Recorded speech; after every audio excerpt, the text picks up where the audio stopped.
Slide. And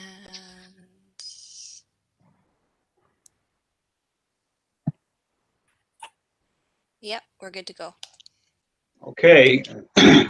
So welcome everyone to the 73rd meeting of the 7th Council, Municipality of South Dundas. Once again, we're meeting via WebEx to physically distance, as we all need to do at this time. I know it's been a big challenge going through this lockdown phase of our COVID experience, but I hear kids are going back to school, so that's a good thing for parents in that regard.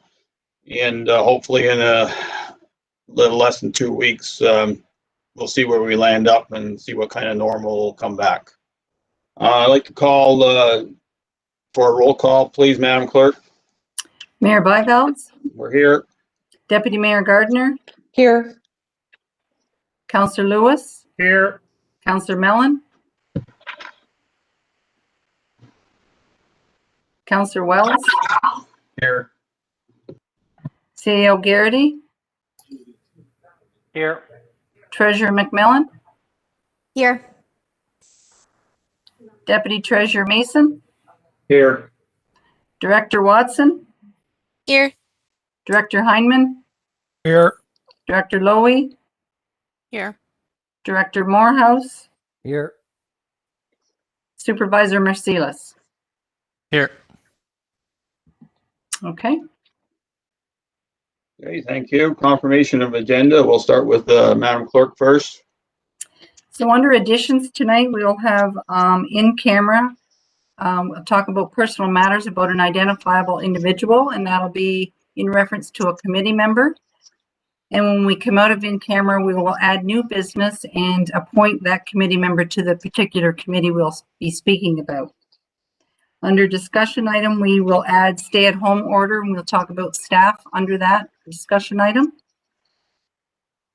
Under amendments 9J, the KIR for fleet repairs will be moved to discussion items. And 10B, the strategy workshop review.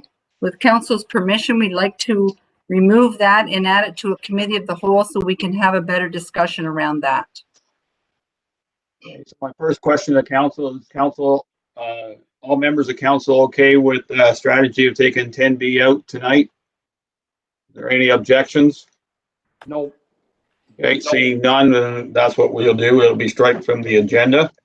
Is that all from you, Madam Clerk? Yes, thank you. Any additions from any members of council? Councillor Mellon? Oh, well, I just want to clarify, so we won't be on the second in camera item that was on the agenda. Has that been removed?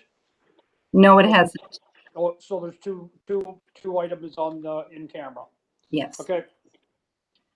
That's it. Anything else from any other member of council at this time? Seeing none, any disclosure of pecuniary interest in their nature thereof? Seeing none, we'll move on to the adoption of minutes, please, Madam Clerk.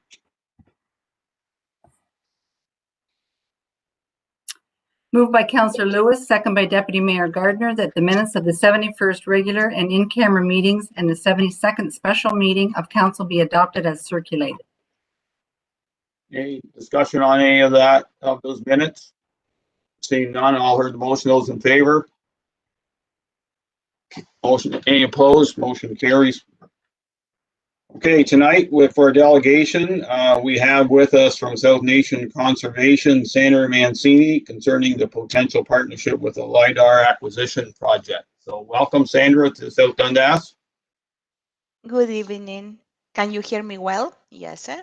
We can.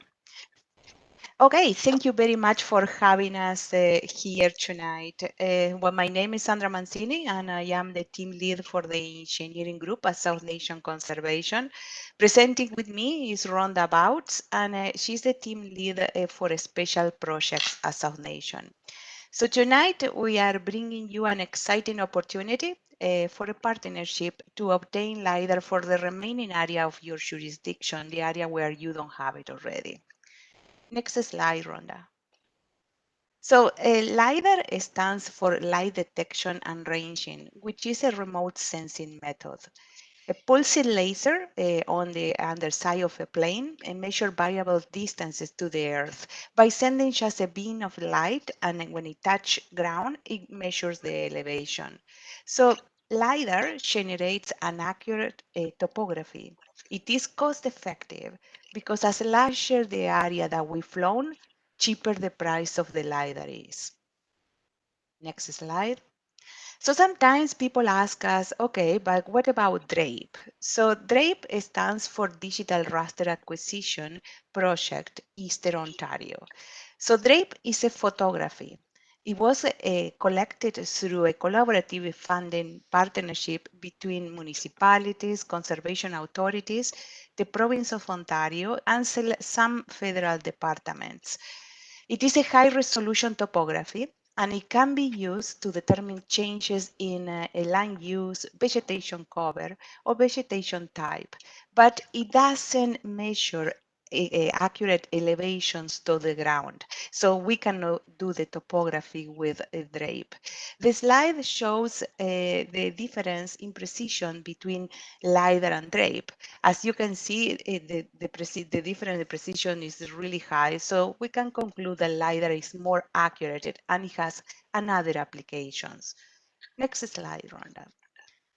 So how conservation authorities use LIDAR? Well, we use LIDAR for flood modeling, shoreline management, morphology, forest management, watershed and stream delineation, stormwater management, landslide, and geological analysis. So in summary, we mostly use the LIDAR data to delineate natural hazards, and that delineation, it allows us to protect our residents and their property. You may remember the LIDAR project that we just completed along the San Lawrence River. The LIDAR was used to update the floodplain, and with that, we streamlined the reviews for permitting. Next slide. So how municipalities use So LIDAR can be used for road planning and design, for urban planning, asset inventory and surveying, stormwater management, to delineate municipal drains or plan the traffic for streamlined networks and the parking. We know that this set of data, LIDAR is pretty new, so for most of the municipal staff. So we are working in a training session to help municipalities to better understand the potential use of the LIDAR data between their municipality. And new applications keep coming up in the market to take advantage of this data. The next slide, Rhonda. So today we have to present to you a potential partnership for a new LIDAR acquisition. Next slide. After the success of the San Lawrence River LIDAR acquisition, many municipalities and neighboring CS are interested in following the same approach to acquire LIDAR in their jurisdiction. Currently, we have 5 conservation authorities, which includes approximately 50 member municipalities interested in participating in the partnership. Each conservation authority in the map that you have in front of you in the slide, is painted in a different color. The areas where the white areas with light blue lines, those areas already have LIDAR. So the LIDAR coverage is shown for each conservation authority. The project includes 8 counties, and the table shows the approximate square kilometers that we need is required to fly for each of the counties. As an example, for Stormo, Dundas, and Glengarry, including Cornwall, 2,711 square kilometers need to be flown. The area where you can see in a square, red square, that delineates the boundaries of your municipality. As you can see, only in a small portion of your municipality, the yellow area requires LIDAR.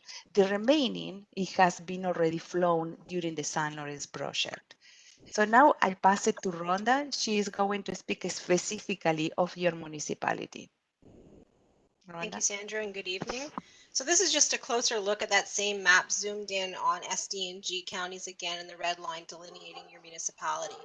As you can see from the table, South Dundas is actually the smallest area in SD&G that requires LIDAR coverage at 204 square kilometers. In the proposed project, we've taken the same approach that we use for the St. Lawrence River Partnership in that we've broken down cost estimates based on the area for each municipality as a percentage of the whole county. So what I'm going to go through in the next couple of slides for your information are some cost estimates based on previous projects on what it would cost to acquire the LIDAR for all of SD&G and specifically for your municipality for that remaining 204 square kilometers.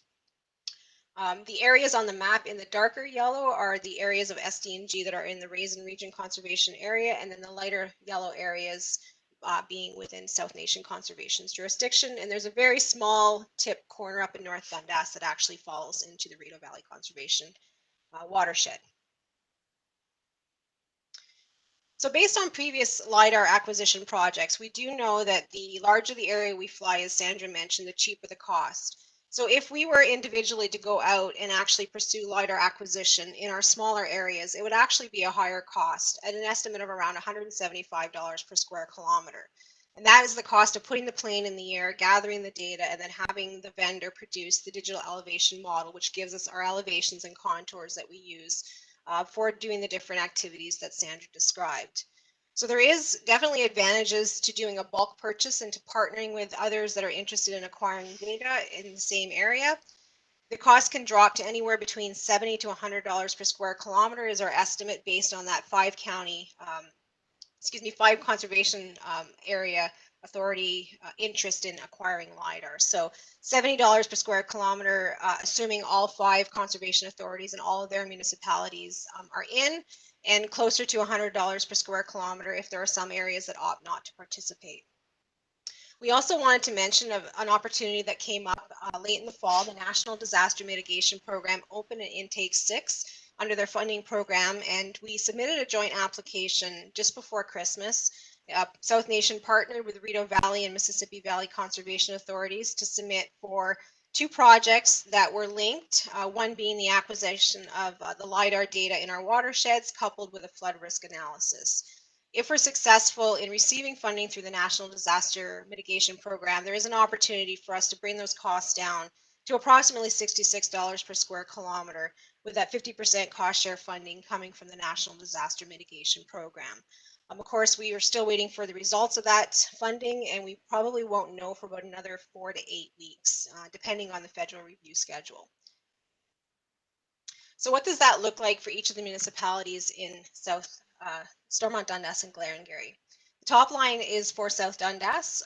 So again, what I've provided here is assuming the all partners in at $70 per square kilometer to some partners not opting in at the $100 per square kilometer.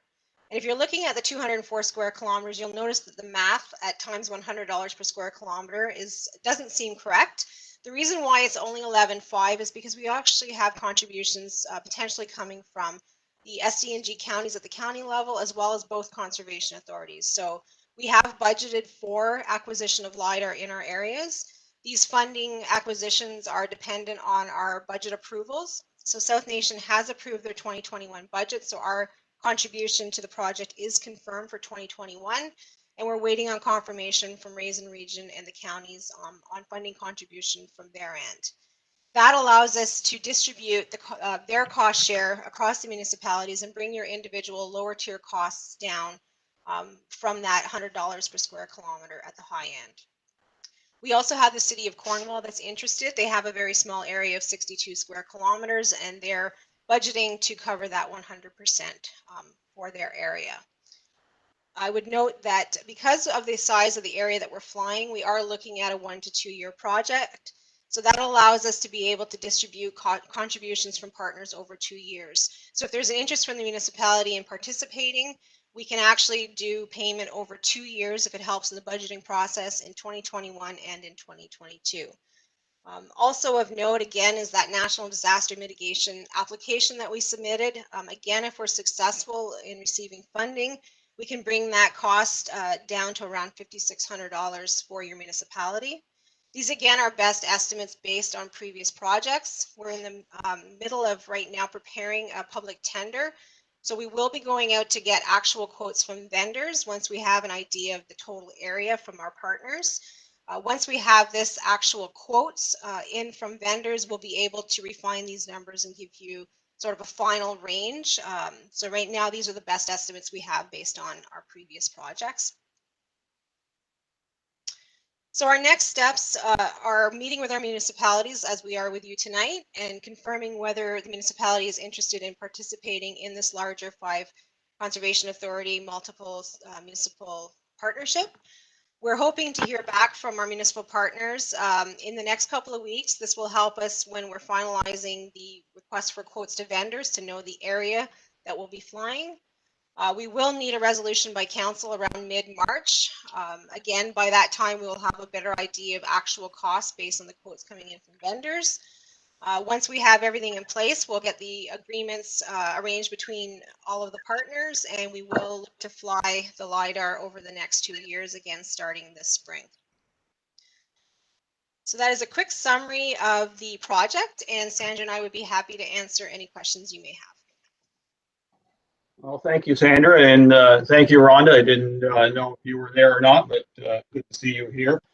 I'll start the question. So I'm still on the summary of cost range. So is South Nation Conservation putting dollars into the project? Yes. Yeah. You want to go back, Rhonda? Yes. I have it No, broken no, down. your own dollars. Yes. Dollars that come out of levy. Yes, that's correct. Okay, so, and then you expect the counties to pay something? So we And have then you expect South Dundas to pay something? So we're proposing the same approach that we used along the St. Lawrence River, where we did have contributions coming in from all level of partnerships. So again, our board has approved a LIDAR acquisition in our budget. However, it's not enough to fly all of the areas on our own. So we are approaching both upper and lower tier municipalities to share the costs. And we have confirmation from some of the other municipalities already. Some are participating at the upper tier level, some are participating at a mixed upper and lower tier level. Okay, so I'm just clarifying that basically we're paying 3 ways: SNC levy, SDG levy, and South Dundas levy if we participate. More or less. Yes, that would be correct. Yeah, okay. I just want to make sure council is aware of that. I still have some challenges with the last project, but can you take down your screen for a second so I can see all my council members, please, so I can go around the table? Thank you very much. We'll start with Deputy Mayor Gardner, please. Thanks, Any Mayor comments, Byveld. Concerns? Oh, thanks, Mayor Byveld. I mean, I do have concerns with the pressures on the tax base. You know, counties, the levy, that type of thing. I listened to both this presentation and the last presentation, and I'm just wondering. It sounds like this is probably something that's more of a want instead of a need. And I'll just leave it at that. Councillor Wells? Thank you, Mayor Vitals. Yeah, like Deputy Mayor kind of put things in, and same thing I was thinking. Like, do we need it? Right now, I don't think we do. We're in a position where I don't know, like Rhonda, whether you get the support from all the lower tiers or the counties, is it something South Nation is actually going to do regardless and kind of like back charge us anyway in the next budget or something? Can you answer that for me? Like, I know when you guys put stuff in perspective, like I'm just wondering, like, to do this like our thing, and are we gonna, whether we go in or we don't, or at the end of the day, are you guys still gonna do this whole thing, or like what?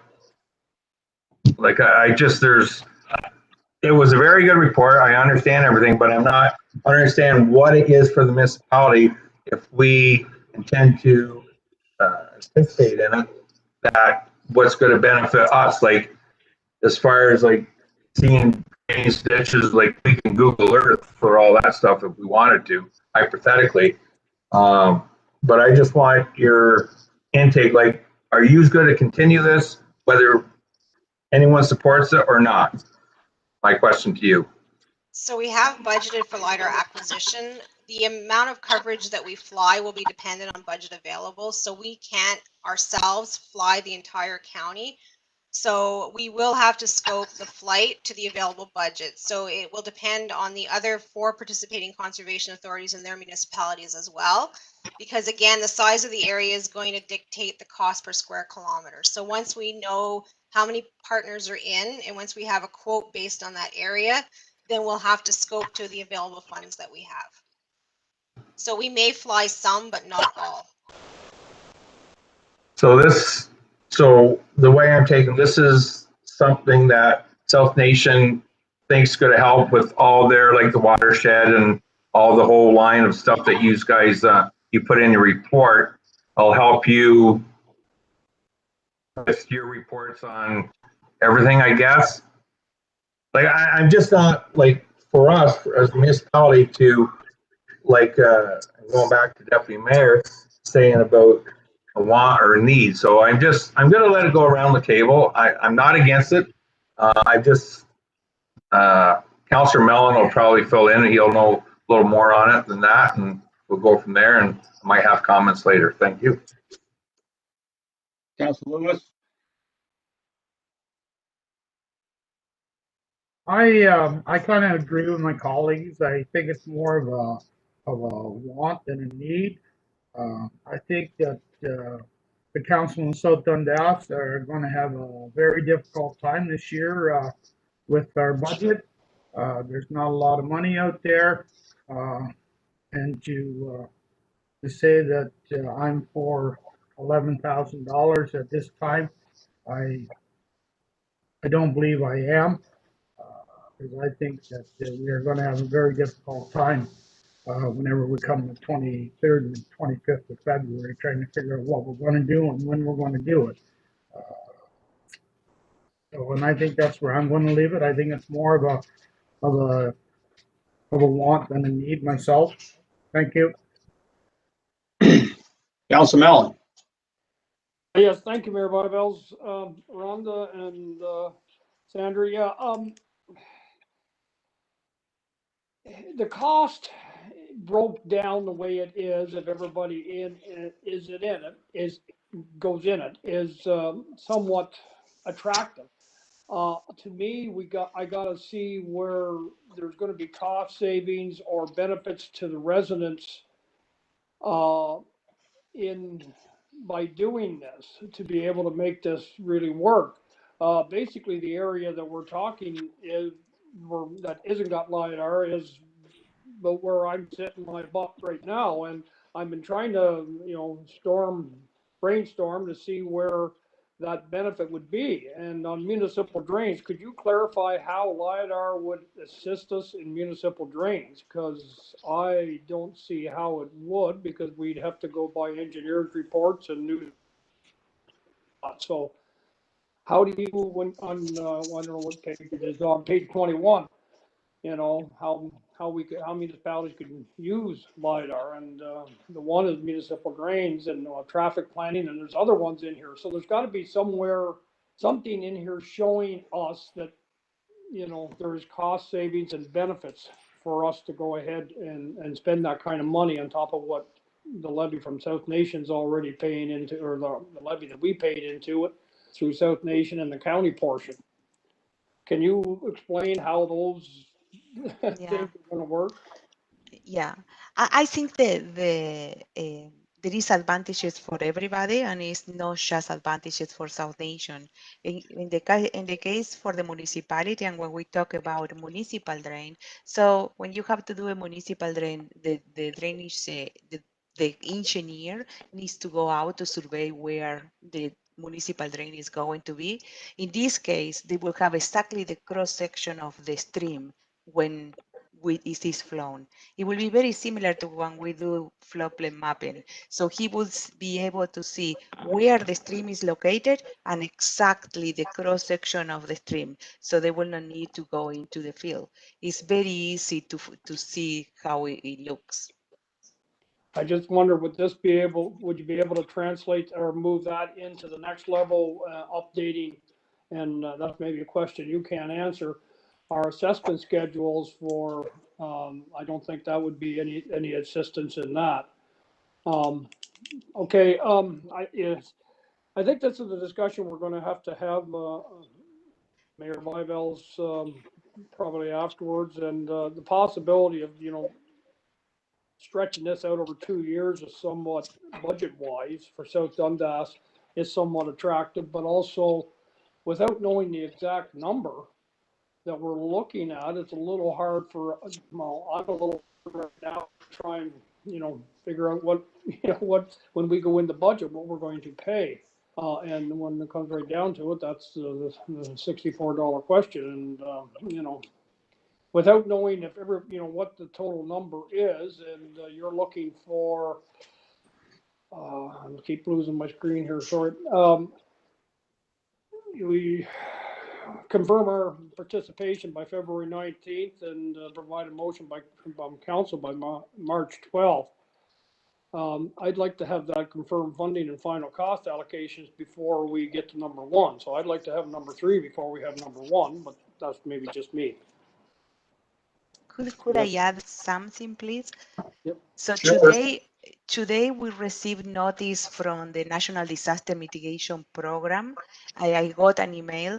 So the province has support. There is these 2 approvals that it has to go through each application, and the province is supporting our application for the LIDAR collection. So we do have one approval already, and we need to wait for the federal approval. So if that happens, the amount is only $5,600 as right now. So we will know better after we have the quotes from the contractors. But this is the number that we have right now. I totally understand that you want more, it should be sure before passing a council resolution. Yes. Okay. That's all for now, Sandra and Rhonda. Thanks very much, Mayor Byveld. Okay, I have one question to finish up, Sandra and Rhonda. So SNC has levied a portion of this work. Was that mainly centered in its own watershed, basically? So our contribution would be within our watershed jurisdiction only. Raisin Region has put in their budget a draft number for their area, as have the other 3 of the 5 conservation authorities. So each of us, of course, our levy will stay within our jurisdictional boundaries. Okay, I think there's too many questions and concerns tonight to give you an answer, that's for sure. So my recommendation to council at this time is to pass it over to staff for a review and a recommendation from council, from staff on how they could use that information. They've got your first study, and we'll see how much they've used of it. And once we have that information, we as council can make a decision on A, whether we participate, and B, how we participate from a funding point of view. I think that's fairly fair to us and you in the end. Yeah. Thank you very much. And again, those dates are ideal, but not inflexible. So if council needs more time, we certainly will give you a more firm number once we have quotes back from our vendors, and you can make a decision then. If those dates don't work, we can certainly delay if we need to. Okay, sounds good. Thank you very much for the presentation tonight. Thank you. Goodbye.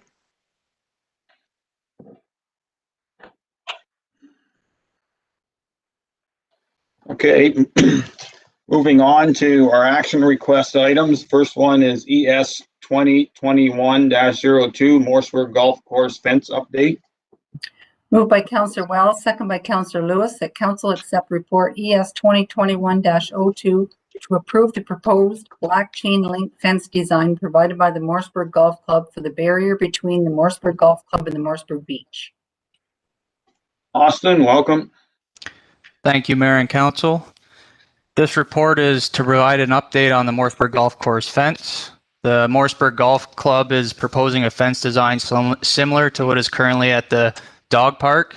The fence would be a 4-foot high black chain link fence spanning 250 feet from the rock shoreline approximately to the road.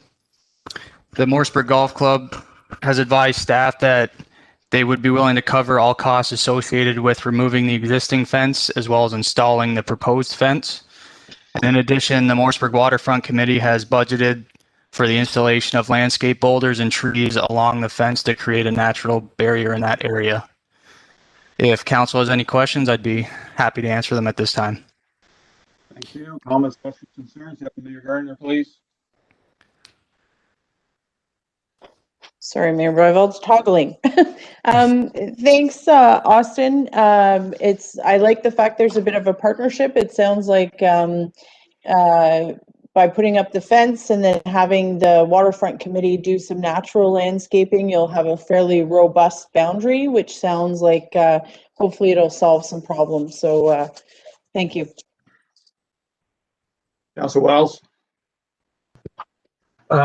No, I have no problems. It's the black chain link fence is going to be nice. The stones will add to the landscape part of it. I'm all good, and it's good to go. Thanks, Austin.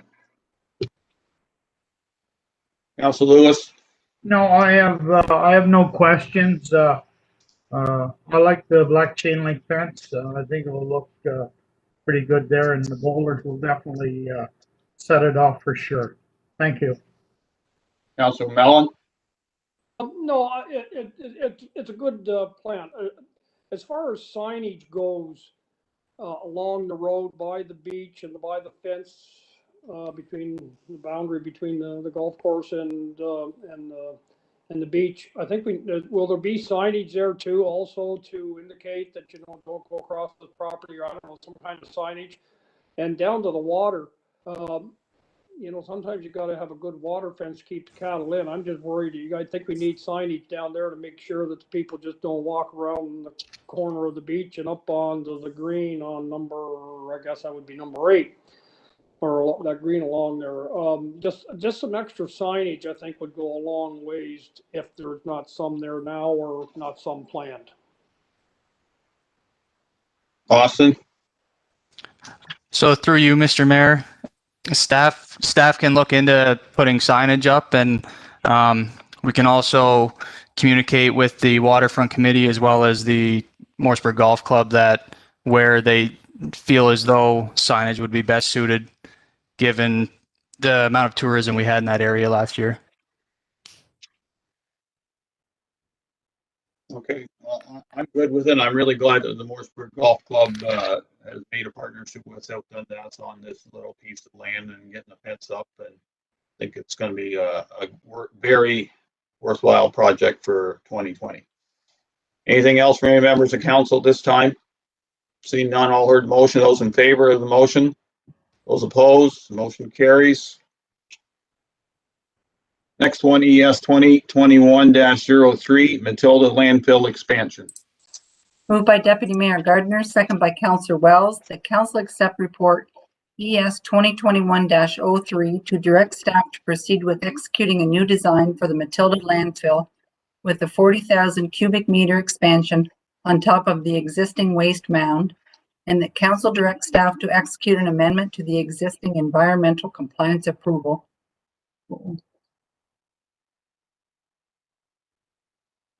to increase the existing volume permitted at the Matilda landfill to include the additional 40,000 cubic meters.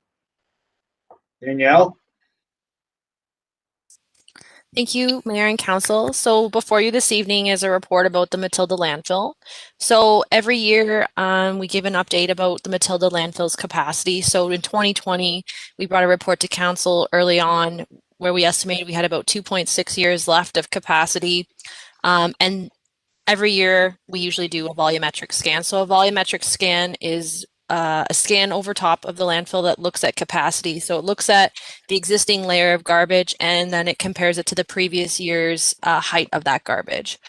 So each year we do it at the end of the year. So we do the scan in December and then we compare the results between each year to determine how much capacity we have left.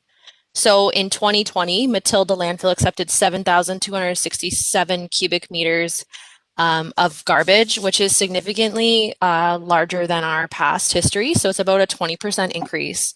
Staff believe that's for a number of reasons. One is because it's the first year where Williamsburg landfill has been closed, and two, COVID has impacted the ability of people to travel. So much more people are at home, and we're doing some cleanup projects. So that being said, with that increase to tonnage and volume that we saw in 2020, we actually only have a little bit about a year left of capacity at Matilda landfill. And because of that, staff are proposing that we go to the Ministry of Environment and request an amendment to our ECA to increase the volume at Matilda to 40 for an additional 40,000 cubic meters. The reason why we're only proposing 40,000 cubic meters is because that's a simple amendment to our existing application, whereas anything over 40,000 cubic meters would require an environmental screening process, which sometimes requires an environmental impact assessment to be done, and those take quite a few years. Staff estimate if we go forward and council approves this 40,000 cubic meter expansion, that we would get another 5 years out of Matilda landfill. And with those 5 years, staff could then work on whichever direction council wants to move forward with. Staff do anticipate having a report back to council in June with some options for you to select so we can begin that application process immediately. If you have any questions, I'd be willing to answer them. Thank you. Comments, questions, concerns? If you may, Gardner, start, please. Thanks, Mayor Byvelds. Thank you, Danielle, for your report. Are there any concerns that the increase that you saw will continue? Like, do you think that moving forward, we're looking at that? I think you said 7,267 cubic meters as being the yearly. Do you think that's what's going to continue, or do you think that will be a bit of a decrease?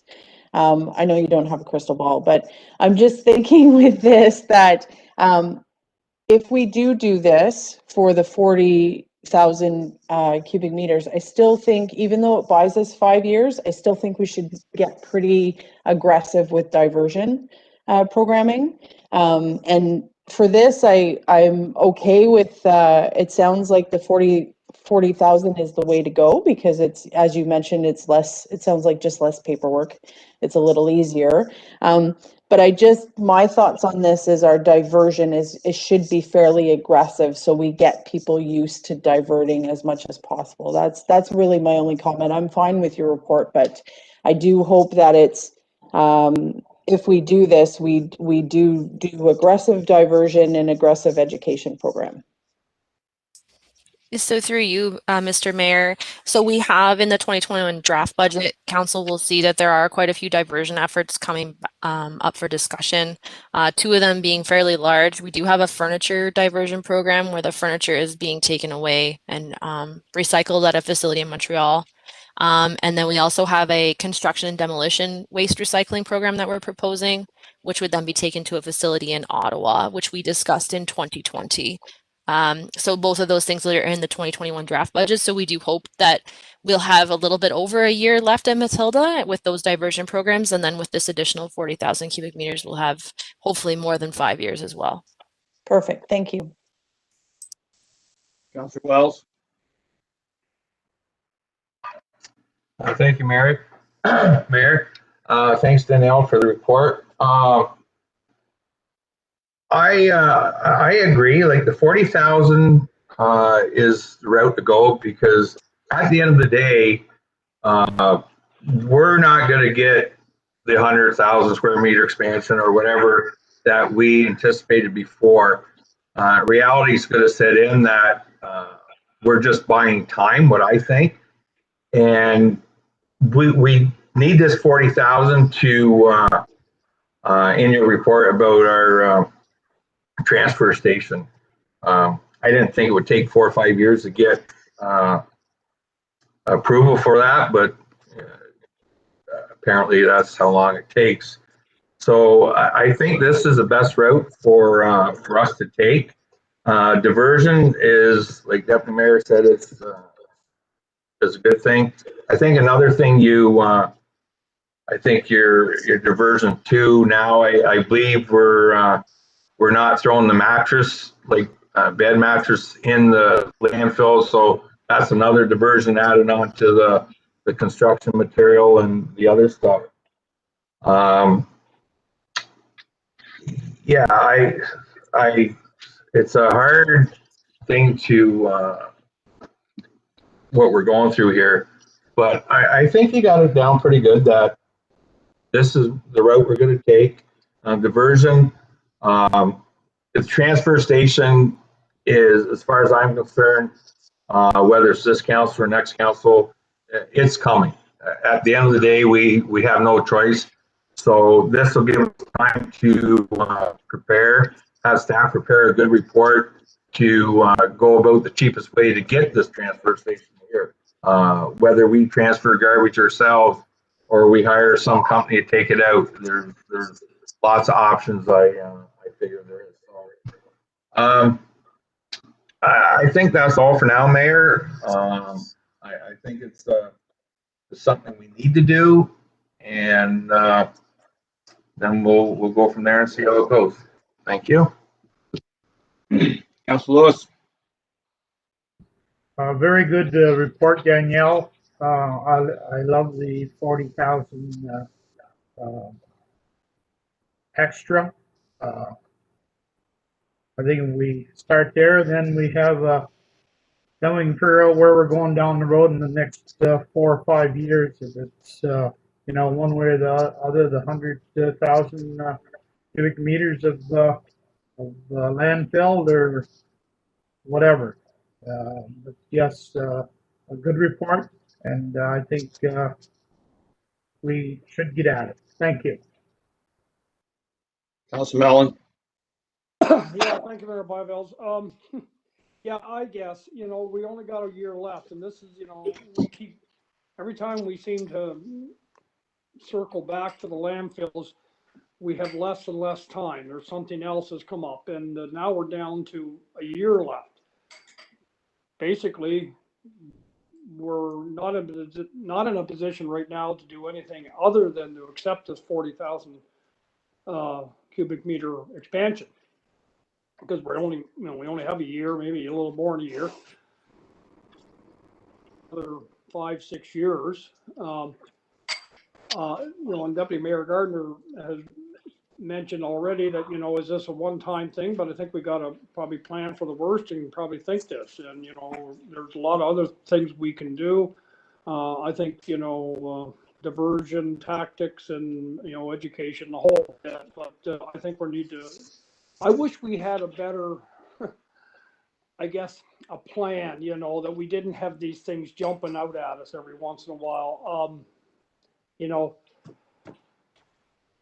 yeah, that's just it. Yeah, you know, we seem to be sometimes, pardon the expression, but we're putting the cart before the horse here. Sometimes you know, I think we're sort of heading in the right direction, but you know, basically we got a year left, so you know, I don't think we have any choice. I think this is probably the best bang for the buck, but I think we need to incorporate a transfer station with an existing landfill.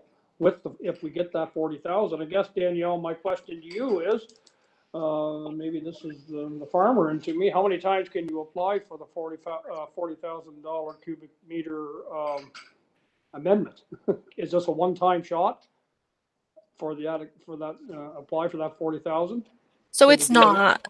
Yeah, so through you, Mr. Mayor, you can apply for a 40,000 cubic meter expansion at any time. So what would happen though is that this option seems to be the easiest because we're just adding on top of the existing mound. So we're not asking the ministry to leave the existing footprint that we have. So it'll be a bit of an easier process.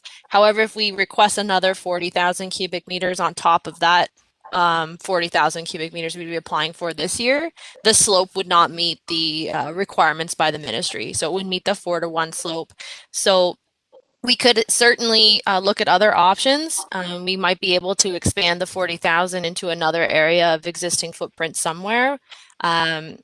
It's not limited though, to answer your question. So we could apply for more. It's just 40,000 is the smallest amount that's the largest amount we can apply for an amendment for. Okay, yeah, because I just don't want to see any of this, like, 5 or 6 years will help us build up, some money in our reserves, our landfill reserves, which is, been taking a little bit of a hit, and that was money that was meant to be spent the way we're spending it, that's for sure. There's no doubt about that, but I think we need to have a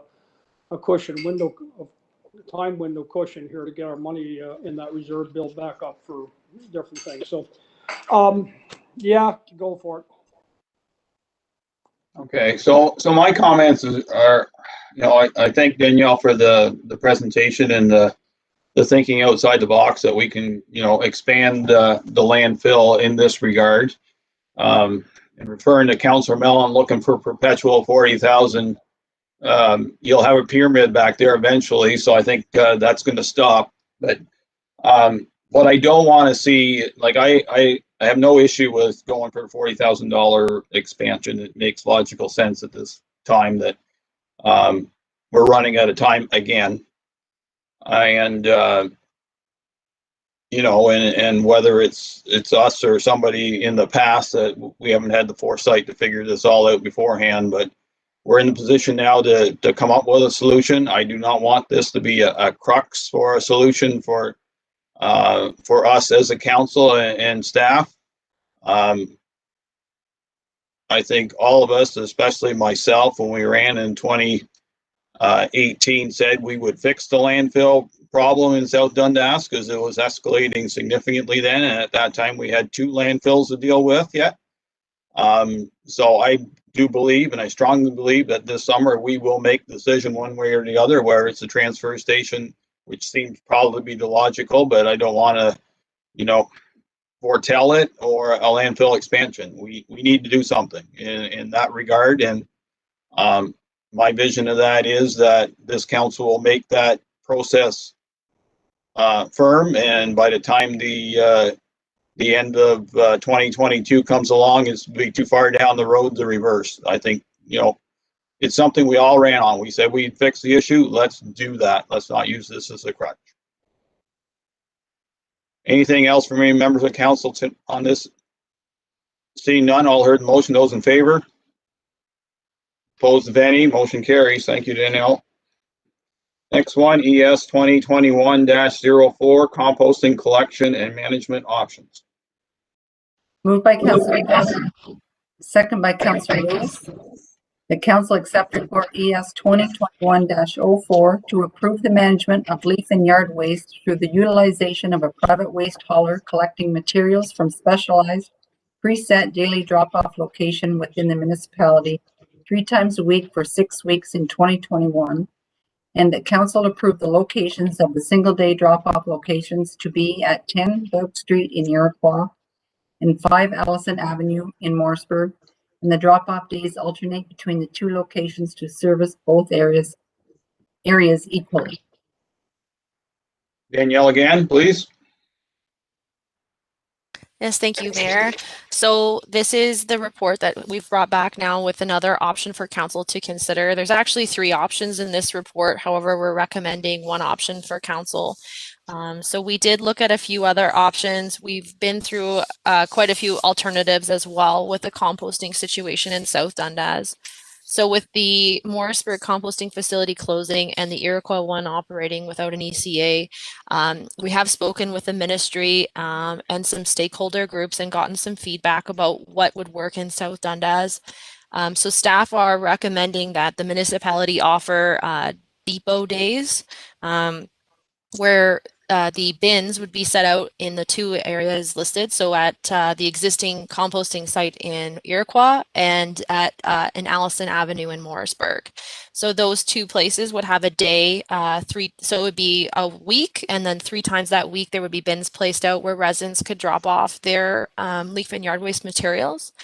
The bin would then be collected by a private hauler and taken to a private facility.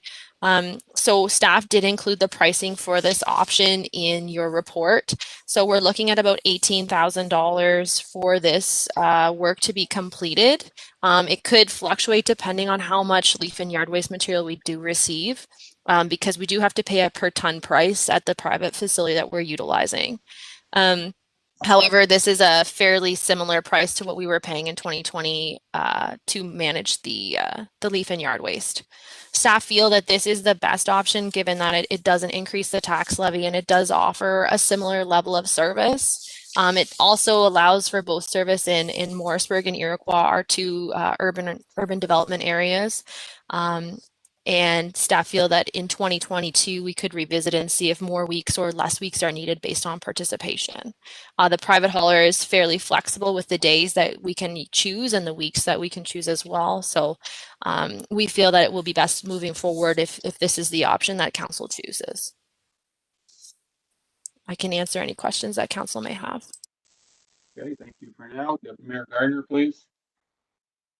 Thanks, Mayor Byveld, and thank you, Danielle. I fully support the new option. I actually have stated this before, but I'm someone that actually drops off 10 to 15 brown bags a year of garden leftovers, if you will, from flower beds and leaves, etc. And I believe that this is an option. There's no increase to the levy, which is nice. Yes, it's not providing that access all the time, but in reality, we're here because that site was abused. I'm speaking specifically for the Morrisburg site. So this is one of the diversion programs I'm talking about, where you do not want brown yard waste taking up space in your landfill. And it is also creating I think, a very viable option for folks to be able to get rid of those cumbersome brown bags. So fully support it. I think it's wonderful. I think it's a change in mindset somewhat. People will have to be a little bit more organized, including myself. I'll have to highlight those days on the calendar, but I think that the compost site, any compost site, is meant for those brown yard leaf bags. It's not meant for any of the other stuff, crap that was going in there. So this will actually refocus our composting program. And again, no change to the levy is, in my mind, good news. Thank you. Councilor Wells, please. Thank you, Mayor. Good report, Danielle. I agree. This is, I like the part where it's not going to affect the levy.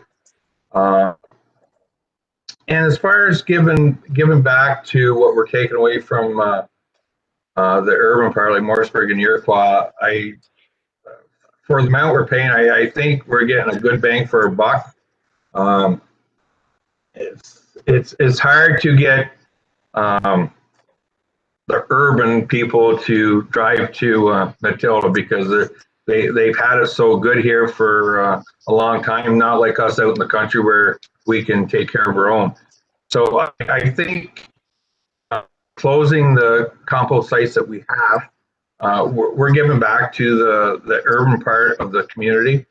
Like Deputy Mayor Gardner said, like you just have to pay attention to all the dates to make sure you don't miss out on it. And it's a good diversion plan that it's not going to our own.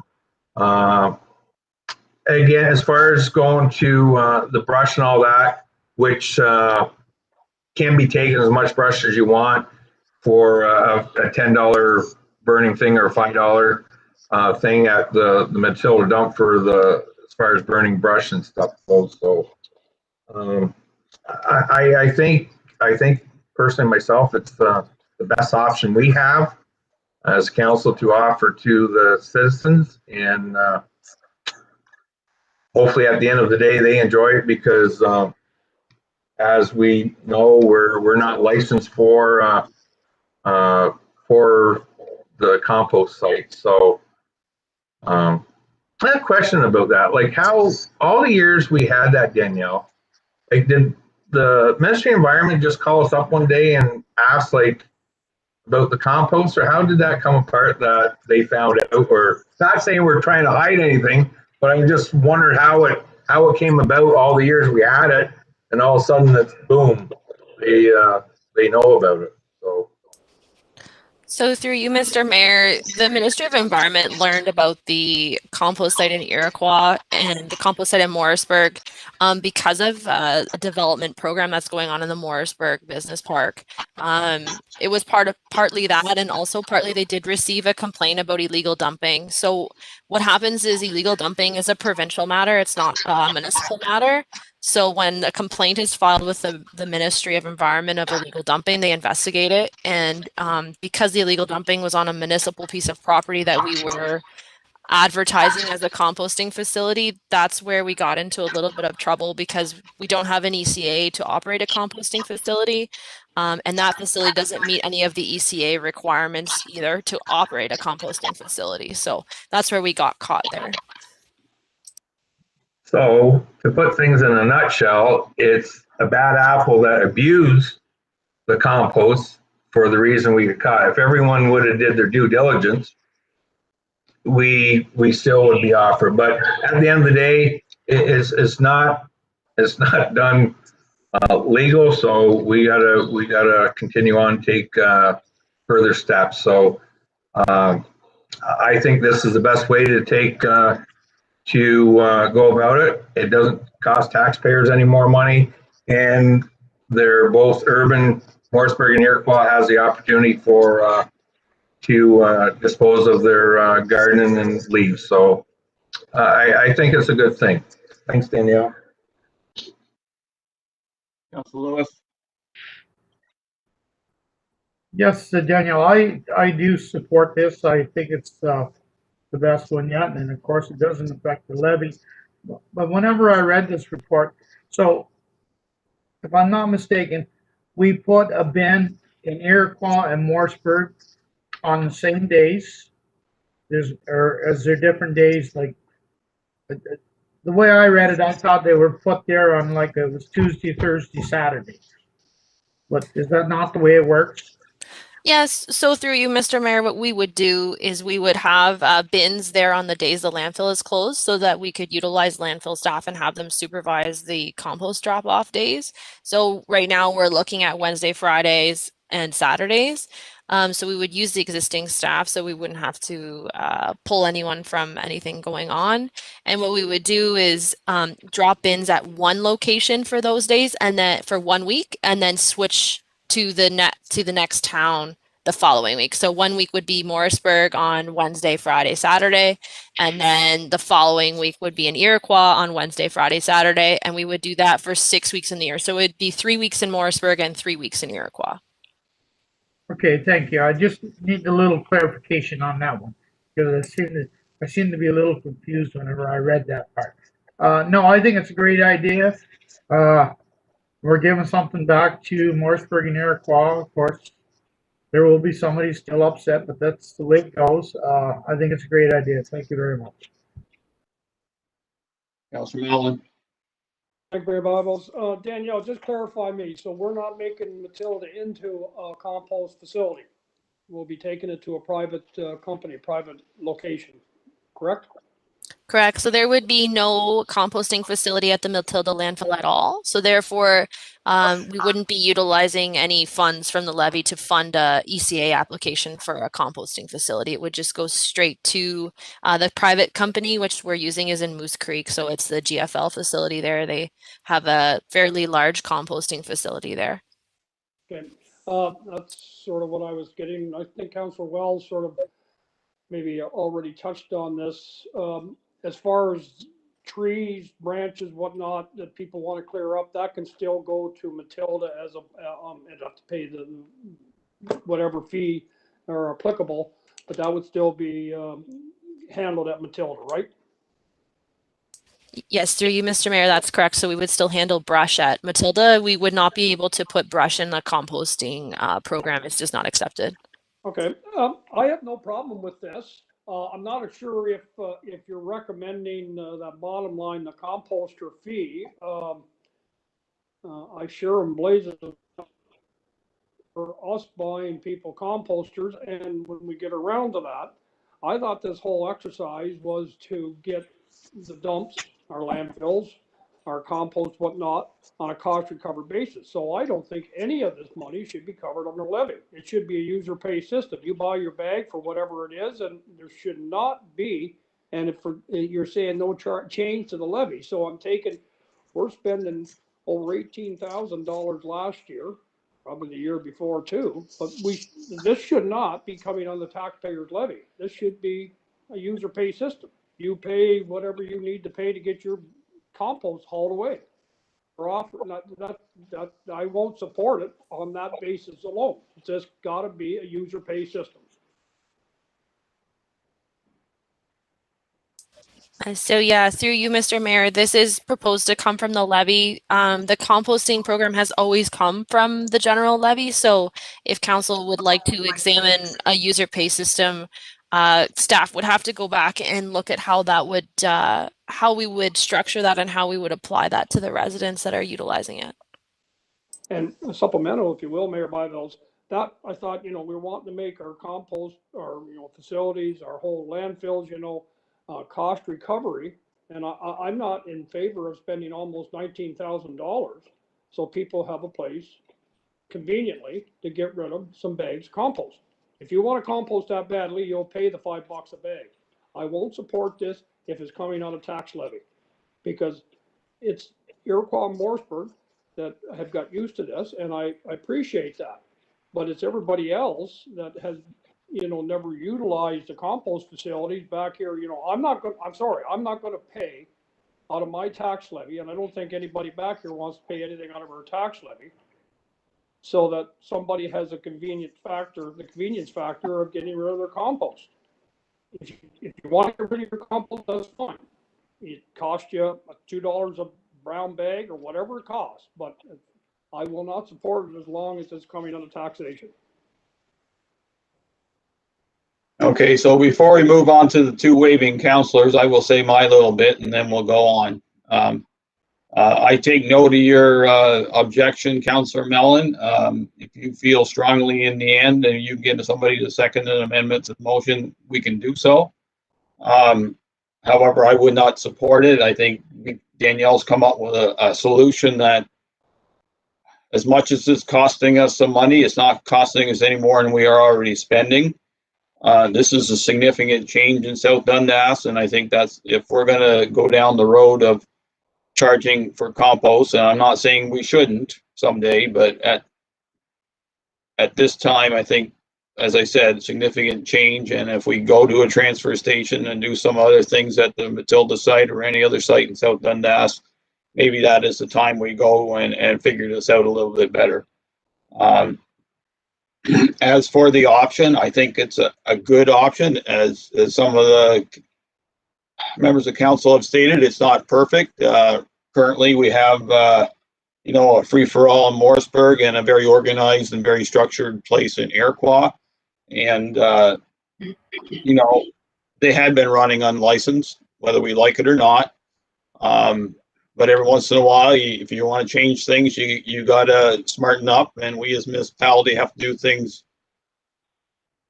the right way. And sometimes that does cost us a few pennies, but better to do that than be hauled into court because we have unlicensed sites and the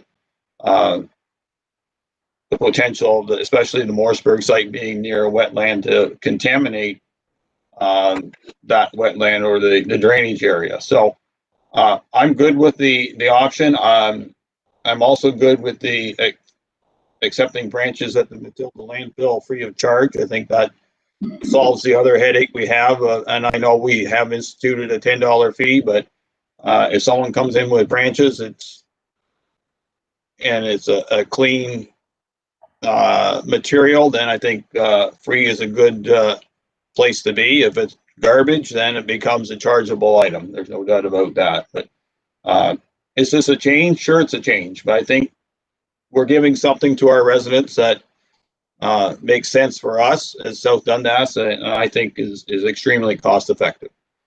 So with that, Deputy Mayor Gardner had her hand up, and then Councillor Wells. And thanks, Mayor Byvelds. So back in the 90s, I spent days at the Cornwall landfill site cutting open with box cutters bags of leaves that were in plastic bags. So when you talk about a diversion program, one of the reasons why leaves and garden things are now in those brown bags is because they break down further. If you want a user pay system, literally go and buy 10 plastic bags at $1.25 each and put them out on the curb, and we can see how fast our landfill will fill up. I think I understand. I've lived in the country and I never had to have compost piles and, you know, did all sorts of wonderful things. But in the urban setting, when things are fairly tight and, you know, if there's leaves that blow on your neighbor's yard or whatever, it's a very different way of living. And when we're talking about diversion and the expense of adding the 40,000 cubic meters to our landfill, there's a reason why they're in those brown bags, is because the old practice was you would put garbage bags out on the curb and it would just go into the landfill. So in my mind, I hear what the rural residents see, because it does seem different. I never had brown bags when I lived in the country, but in town it's different. And we are replacing something, a service that has been provided, you know, over the top provided for Morseburg, where you could literally dump anything. And I think this is a good happy medium. And I think it's twofold. It's providing a service, but it's also that diversion conversation is something that we need to get really good at. We need to keep things out of the landfill sites. And bags of leaves, like I said, there's nothing like cutting open yellow. They used to be yellow plastic bags and it was brutal. But anyway. That's it. Okay, Councillor Wells. Thank you, Mayor.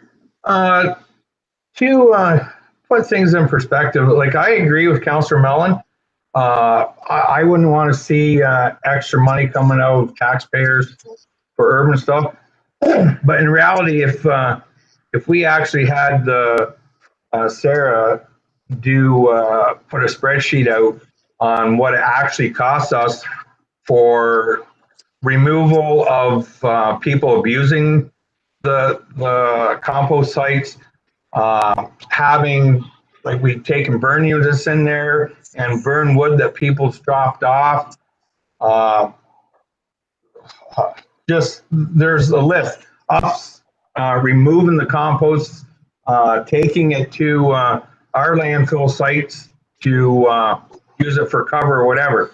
So I believe the 18,000 that we're doing for this program is way over and above a big savings compared to what we actually spend to get rid of the garbage and our compost sites and that.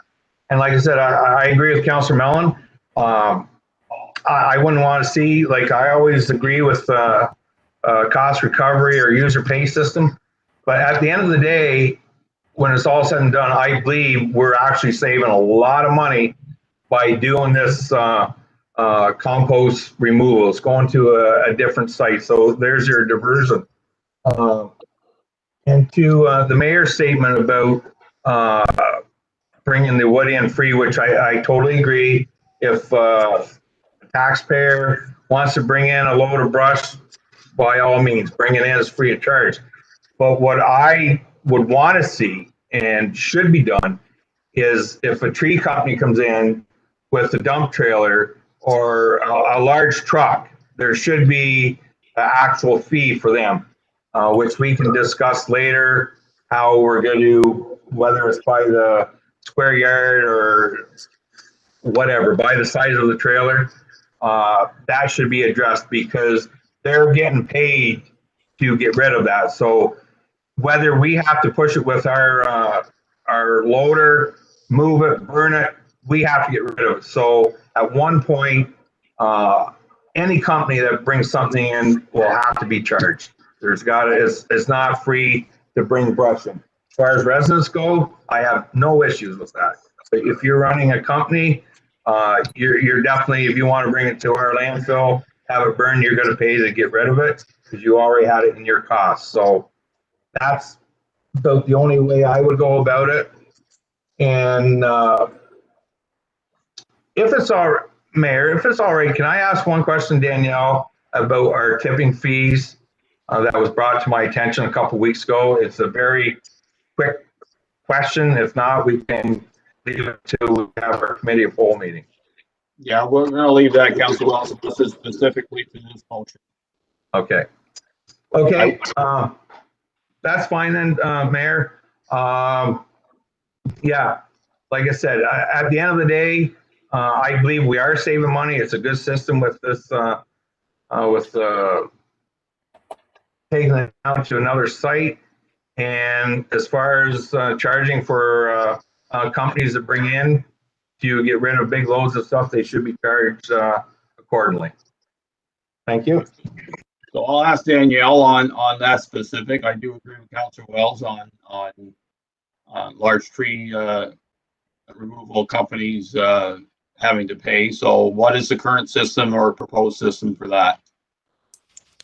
So what we would do at the landfill and what we currently do is all inbound loads of wood pay the $10 entry fee because that's the fee that everyone pays to utilize the landfill no matter what they're bringing, except for right now we did waive the $10 fee for leaf and yard waste.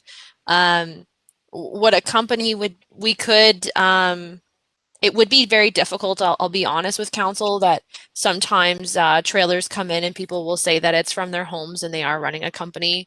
It does put our operators in a little bit of a situation, a judgment call. So I think it would be difficult for our residents to pay nothing and our businesses to pay something, but it's something we can definitely look into and bring a fee schedule back to council as part of the 2021 budget. We could remove the fee for residents and look at how we would charge out for commercial businesses, if that's what council would like. Okay, I think that's some direction that myself and Councilor Wells are leaning to. Councilor Wells? Just one final remark. If a truck comes in and it has the logo on the side of it, it's a tree company, they're to be charged. Thank you. Okay, well, you can add that and eventually we'll come up with that solution. But currently we have a recommendation on the floor. Anything further from Councilor Lewis? No, I think it's a good way to go. The levy's not changing, the taxes aren't going up.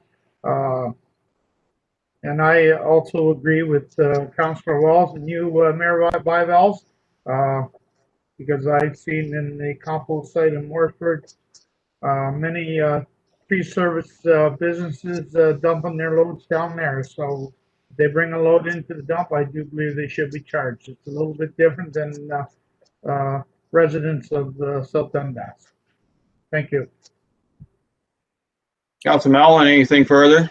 Well, no, I mean, there's a few items like that was brought up that, about what we're charging for what, and there's a few other items that I want to bring up while we've been discussing at budget time, but I haven't changed my mind. I mean, as far as, we're talking about diverting compost out of our landfills. Well, I think it's probably fairly easy for our garbage guys to determine whether you got a bag of leaves, and out there at the road, or you got a bag of just garbage. So I don't think, we were taking the steps here and making huge changes in our landfill and everything and how we're charging and stuff. And that's why, and I still believe that it has to be a user pay system. I mean, it's going to be a user pay system across the board for everything else going into the dump. And we're going to be giving a free ride to the compost because they've had it that way forever. Well, guess what? Things change. So I still stick to my guns, Mayor Bivels, that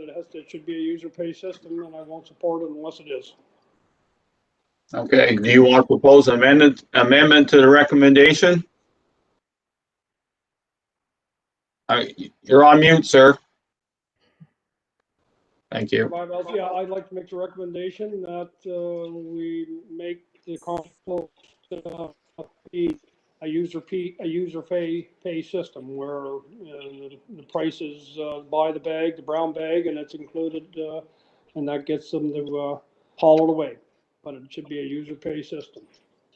Okay, so before we fancy that recommendation up, is there any member of council that's willing to second that motion of Councilor Mellons? You have no seconder, Councilor Mellon, so your recommendation dies on the floor. Understandable, Mayor Bybills. That'll work. Okay. Okay. Anything further from any members of council on the recommendation on the floor? On the table, I should say. Seeing none, all heard the motion. Those in favor?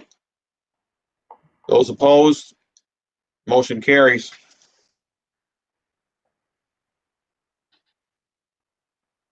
So moving on, good discussion, to bylaws 2021-07, the interim tax levy, please. Moved by Councillor Lewis, second by Councillor Wells, that bylaw number 2021-07, being a bylaw to provide an interim tax levy for 2021, be read and passed in open council, signed and sealed. Sarah, welcome. Thank you, Mayor and Council. This bylaw is to set the interim tax rate and the due date for the tax bill staff will be sending out at the beginning of March.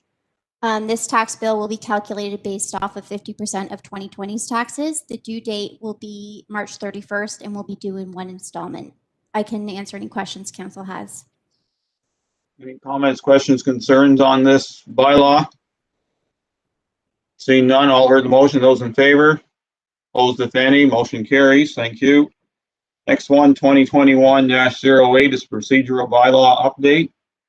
Moved by Deputy Mayor Gardner, second by Councillor Mellon, that bylaw number 2021-08, being a bylaw to amend bylaw number 2020-22, being a bylaw to govern the proceedings of council and its committees, be read and passed in open council, signed and sealed. Go ahead, Madam Clerk. This bylaw was discussed, or these changes were discussed at the last council meeting to change the meetings to the second and fourth Tuesday or Monday of the month so that they don't coincide with the county council meetings. Therefore, council will have more than ample time, hopefully, to read the two large agendas that they're getting, or three large agendas that they're getting every month. Okay, any comments, questions, concerns from any member of council at this time? All heard the motion. Those in favor? Opposed, if any, motion carries. Thank you. Next one, 2021-09, part lot control, 25 5th Street. Moved by Councillor Wells, second by Councillor Mellon, that bylaw number 2021-09, being a bylaw to exempt lands legally described as Lot 101, Block 26 on Plan 29, Part 1 on 8R 5203 in the former geographic village of Morrisburg from part lot control, be read and passed in open council, signed and sealed. Nicole, welcome. Thank you, Mayor and Council. This part lot control bylaw is to provide a semi-detached dwelling separate parcels in order for it to be held in separate ownership. I just want to mention that this part lot control bylaw did come in 2020 and there was an error on the registered plan, so we have to bring it back. At that time, council did approve the bylaw. I could answer any questions at this time. Okay, thank you. Any comments, questions, concern on this? Seeing none, all heard the motion. Those in favor? Opposed, if any, motion carries. Thank you. Consent agenda, please. Moved by Councillor Mellon, second by Deputy Mayor Gardner, that all items listed under general consent section of the agenda be adopted as presented, save and except for item 9J be moved to discussion items. So this evening we have a letter from the Ministry of Municipal Affairs and Housing concerning updates to stage 4 of the Reopening Ontario Act. The Ministry of Solicitor General concerning the enforcement of the acts. Petitions from the town of Racage, Municipality of Grey Highlands, town of Kingsville, Township of North Glengarry, Township of Southwest Oxford. We also have minutes from the South Branch Community Fund Committee meeting. We have key information reports that are a follow-up to our committee of the whole meetings on marina and campground operations. And we also have an extensive report from our Treasury Department concerning budget to actuals for December 31st, 2020, which are not audited, so keep that in mind. But this is a big share with the public that where the dollars in South Dundas were spent. All heard the motion. Those in favor? Opposed? Motion carries. So moving on to boards, committees, and discussion items. I will start with county council. As much as we didn't have a county council meeting, we did have a committee of the whole meeting today. We had a good discussion on the role of the economic development officer at the county level and how that person who is in the to be hired will work with the lower tiers and their role among it. And we have, from what I heard from the CAO of the counties, that we have some good applications in, and we'll go through them. But county council decided to, for the most part, have that person be a leader, but the lower tiers still have a significant role in economic development. We also were given a presentation on asset management from the Director of Finance at the counties. It was a very eye-opening exercise, and all the work that Treasury, including our Treasury, have to do for asset management. So hopefully in the end, once we have all the information, either this council or the councils in the future will have the information we need to make good decisions. Any questions? Okay, moving on. Anything from Cemetery Board, Councillor Wells? Okay, there was no meeting of the Iroquois District Business Group for myself. Anything more for BIA, Councillor Lewis? No meeting. SNC, Councillor Mellon? You're muted, sir. I'm sorry, there was a meeting last Thursday, but I was unable to attend it. So once the minutes are approved, I will forward them on to yourself and members of council and staff. There's 2 or 3 I guess dates. South Nation's having a virtual septic training program this year. It's in February, March.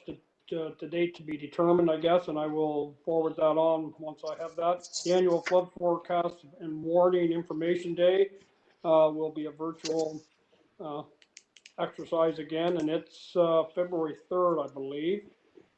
And natural heritage system study for SD&G, that's on February 9th. I think it's at 7 o'clock at night. I believe it's 7 till 10 or 7 till 9, I believe, on the 9th for that heritage study. Okay, any comments, questions, concerns for Councillor Mellon? Thank you, sir. Morrisburg Waterfront? Nope, nothing. Iroquois Waterfront Committee did have a meeting last week. They went over their terms of reference. They felt it needed some updating, so they will be sending that to council for council review and potential approval. There was also some discussion on the drainage system for the walking paths and drainage ditch for the campground, and they will be budget requests from the committee for 2021. They also had a good discussion on the beach canteen. As council may or may not know, the committee members themselves, along with student volunteers, ran the beach canteen in the last number of years. However, it's becoming a major chore to organize and quite frankly try to make some money doing it. So the committee does not want to do that anymore. They're going to try to reach out to see if someone does want to do that. Of course, the implications of that they will have to work with South Dundas and staff on some of the implications of that. So odds are there probably won't be a beach canteen, but they haven't closed the door totally. The other things they did bring up in new business, there's still a need to try to do historical signs at the walking paths, and I did suggest that they work with the Morrisburg Committee and John Gleed and come up with doing that along the paths, especially along where the old Iroquois used to be. And John Ross also informed us of that he had been looking into repaving the runway at the airport. He did give us a dollar figure that night. It was quite high, but John does intend to pay for the project. It still would have to come through us as council since it's our land, but we'll certainly, if John's willing to pay the bill, and it's pretty straightforward, a repave of the strip that he has taken care of for all these years, then it's something that we can certainly look at. And that's it for now. They'll have another meeting in February. John likes to keep things rolling, so that's his plan. Any comments, questions, concerns at this time? Okay, thank you. South Branch Committee Fund, we have their minutes in the. I was gonna say, I can't add anything. I can't add anything. Retirement House, nothing. County, Dundas County Archives didn't have any meetings either. Tourism Advisory, Economic Development, Dundas Doctor Advisory. Coming up on Wednesday. Okay, thank you. So we'll move on to C, which is a relook at the Iroquois Cenotaph relocation project. I'll turn this over to is CAO running this? Oh, Sarah? Yes. Somebody has to give us staff perspective on this, please, and then we'll go forward. Thanks. So I'll start, and Shannon can add anything at the end if I miss something. So staff met last week to discuss the committee's proposal and the requests to council. So a few things from that discussion. For the $15,000 financial commitment, staff has included that in the 2021 draft budget for council discussion during our budget deliberations. The committee also asked that the banking flow through the municipality so they can save on HST and for the issuance of donation receipts. So we have no issues with that, as it's the same as the arrangement for the Matilda project, and also for being the lead on the application through Veterans Affairs. Same situation as the Matilda project, so there's no issues there. The committee asks that large donors and service clubs be able to pledge their contribution over 2 to 4 years. Staff does have an issue with this and would like to see all the donations received prior to the commencement of this project. The concern is that if one of these larger donations fall through, the municipality will be on the hook for the remaining contribution. So we'd like to see all the funding in place prior to the project commencing. Shannon, do you have anything to add? The only other thing I will add is that I do have Dennis reviewing where the water and sewer comes in. He feels that it might be in that location of where that interlocking is. So we're just going to confirm that to make sure that all that infrastructure is good before we go ahead with this project if council chooses to. Okay, and there was no other concerns from facility staff concerning maintenance upkeep afterwards? No, nothing at this time. Okay. So direction you're needing tonight is, does council support it in principle, and then we can determine the 15,000 at budget like we normally do for donations, and the other issue is in theory, loaning of funds to the project to cover those groups that do not have the funding currently, but would like to support the project. Okay, Deputy Mayor Gardner. Thanks, Mayor Byvelds. I absolutely support this project. In principle, I thought it was fabulous. The question about kind of putting the money forward, I mean, what does staff feel if there's a halfway mark? Like maybe not 4 years, but maybe 2 years. The only reason why I suggest 2 years is just because most of the fundraising, as we all know, through the pandemic hasn't occurred. And I I want people to support this project. It's beautiful in Matilda. It'll be beautiful in Iroquois. And, you know, I'm wondering if this is one of those instances where maybe not 4 years, but maybe because of the pandemic, we could carry it for a year. I'm not sure. And maybe it's case by case. If it's a committee or a fundraising group that has a really good record of being able to fundraise versus just a brand spanking new group that doesn't have a record. I don't know. What does staff feel like? Is there a happy medium? You mentioned 2 to 4, but 4 seems too long. But I'm just, the pandemic has kind of created an issue if we're moving along with this project. Sarah? So I would be comfortable with if we accepted donations for 2020 and then 2021. But I think anything further than that, we kind of run the risk of having to be on the hook for those donations. And I guess from an accounting perspective, it's just carrying all that over year by year is a lot of work for finance staff.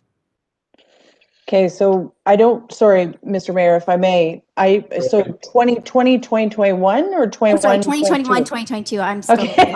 last year. So I was going to say, okay, so if that's your comfort level, I am more than comfortable in that. I think our community volunteers and community groups have had it hard enough. I would hate, I mean, you want to balance the risk management kind of a little bit. So I think 4 years and it exceeds this term of council too, which is another problem having other council. But I think to have that 2-year gap, I'm comfortable with that if it works out that other people are as well. Thank you. Councilor Wells? Thank you, Mayor Byveld. Yeah, I'm fully in support of this. The committee did an excellent job back in Matilda. I think it's a good plan, and I agree with staff about having us on the hook. And I agree with Deputy Mayor Gardner too. People want to support, which I think as a donation, this is me. If I'm going to give a donation of whatever, I have the money in hand. To say you want to spread it out 4 years, if someone wants to donate a big sum of money to, for whatever reason, and I'm sure there's lots of good reasons, but at the end of the day, if we even support, I could go with the 2 years. I definitely wouldn't go past our term to put anything else on the incoming council. But I think at the end of the day, they're not going to start this project till all the money is up front. So hypothetically, if you get 50% of, I don't have the numbers right in front of me again, whatever the total cost, 75,000. So we're putting all the municipality, okay, we start the project and 2 years down the road, they pay it. And again, I agree with Sarah about you're carrying over costs, which becomes a burden on the Treasury Department. I'm up in the air about going the 2 years, 4 years, 1 year, or whatever. Definitely not over 2. As far as our contribution to it, I'm 100% on board for that. I'm just a little leery about if this project gets underway and if we agree to, which would be our money going up front, for it could be as high as 7% or more of the whole thing, depending on what comes back. So I just proceed with caution myself, how we go about that. And by saying, I think at the end of the day, the community will come together that hopefully we don't have to worry about people stretching out their donations 1, 2 years or whatever it takes. I'm sure our community came together for Matilda. It'll come together for the Cenotaph and Iroquois, but that was my only concern. Thank you. Okay, so council's information, the project is estimated between 100,000 and 115,000. So that's just the numbers that Eric gave us. So Councilor Lewis, please. I am definitely for the project. And Sarah, if you feel comfortable with up to 2 years, I'll agree with that. 4 years, definitely not. I think that's too long of a period of time. And I understand when people say they'd like to donate, but 4-year period, that's and that is taxpayers' money that will be held responsible for that job. So I can live with 2 years, but no more than 2 years. But I am in support of this project. It is time for that cenotaph to get a new home. Thank you. Councilor Mellon? Well, yeah, and I think the committee and Eric, I mean, we realized that this was very, this is a very ambitious project and, quite a bit more expensive than Matilda and, the hardships and the struggles we are going through with COVID and, that's why I think it was taken into account. And, I think Eric alluded to it in his presentation that, it could be over 2 years, whether or not we can get things in place for this year.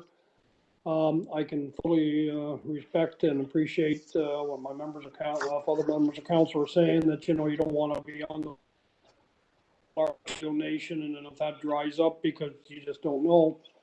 So I think, I think staff can, and on myself, I can reach out to Eric and staff can, I think more importantly, and just to make sure that we're clarified on that. But I think realistically, it's the right number, this year and next year to try and get the funding in place.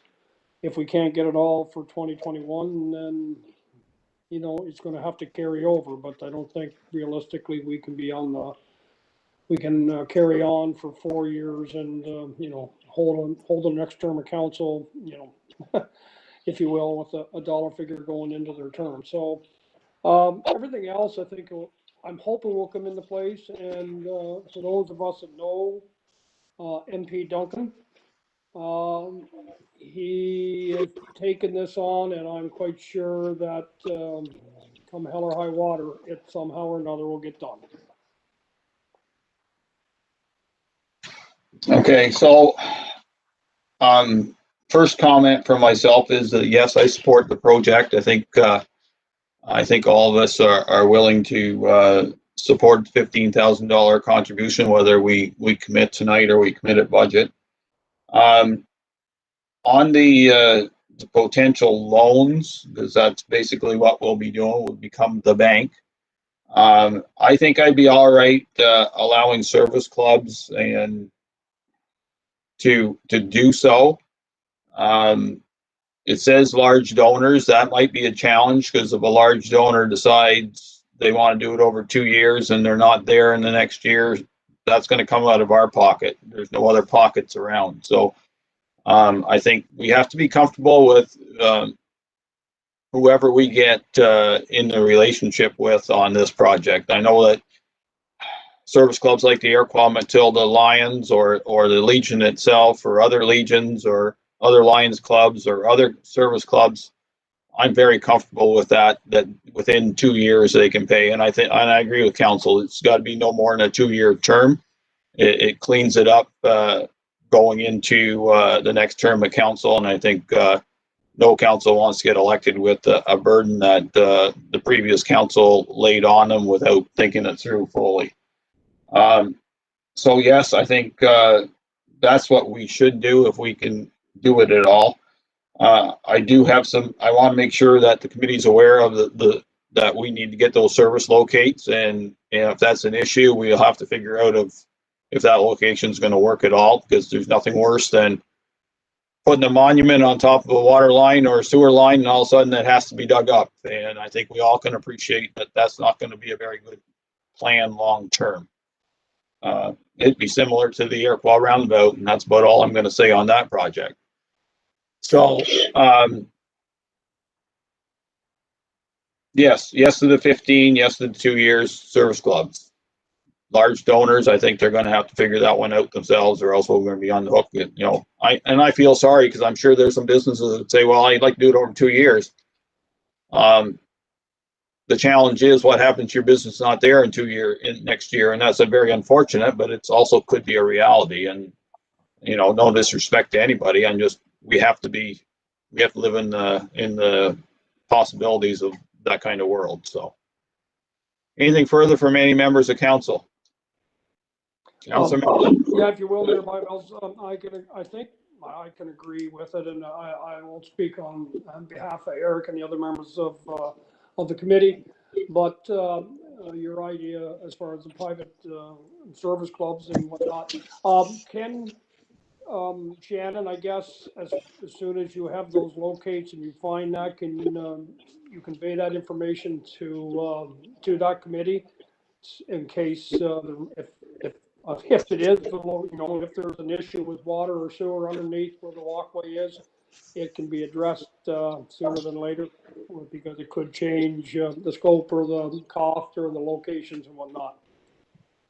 Go ahead, Shannon. Yes, so Dennis will be going on site tomorrow to review the water and sewer. He thinks the water and sewer might be down further west along the fire hall entrances and stuff. So he'll confirm that, but what we wanted to make sure that we check that first before we get too far into the project and then realize we've got services right underneath where they're proposing. So I will confirm that tomorrow with Dennis and let the group know. Thank you. Councilor Wells? Yeah, Shannon. Also, is just not the municipality for this project. Us being our landowners, we still have to call Ontario for all the things would come in, because it's just not us. So I know you're aware of it. I just want to make council aware that it's not just our water and sewer. It's a whole picture, and it's correct water that we have to call. Yes, good comment, Councilor Wells. I believe at this time I'm instead of trying to move a motion through tonight, I think there's fairly good agreement among council, but I think we need a good staff report and recommendation, and then we can at least pick it apart in case there's some issues there. I think we pointed some out tonight, and we don't have anything firm, and I don't think rushing it tonight and waiting until our next meeting should not be an issue for this project. I think, Councilor Mellon, you can certainly tell MP Duncan that we approve it in principle. We have to work through the fine details on how we're going to accomplish it, but for the most part, we're all good with it. I'll contact Mr. Duncan tomorrow. Okay, thank you. Tell him he has to be a little patient if he's got any in him. Okay, so next one is the key information report for fleet repair costs. I was the one that requested that this be brought up for a discussion item. So I'm going to turn it over to the fire chief at this time to explain his report, and then we'll see if there needs to be any direction of council or any council concerns. So, Cameron?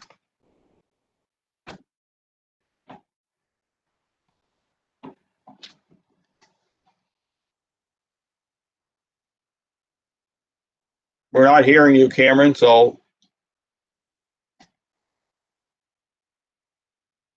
Can you hear me now? I can hear you now. Thank you.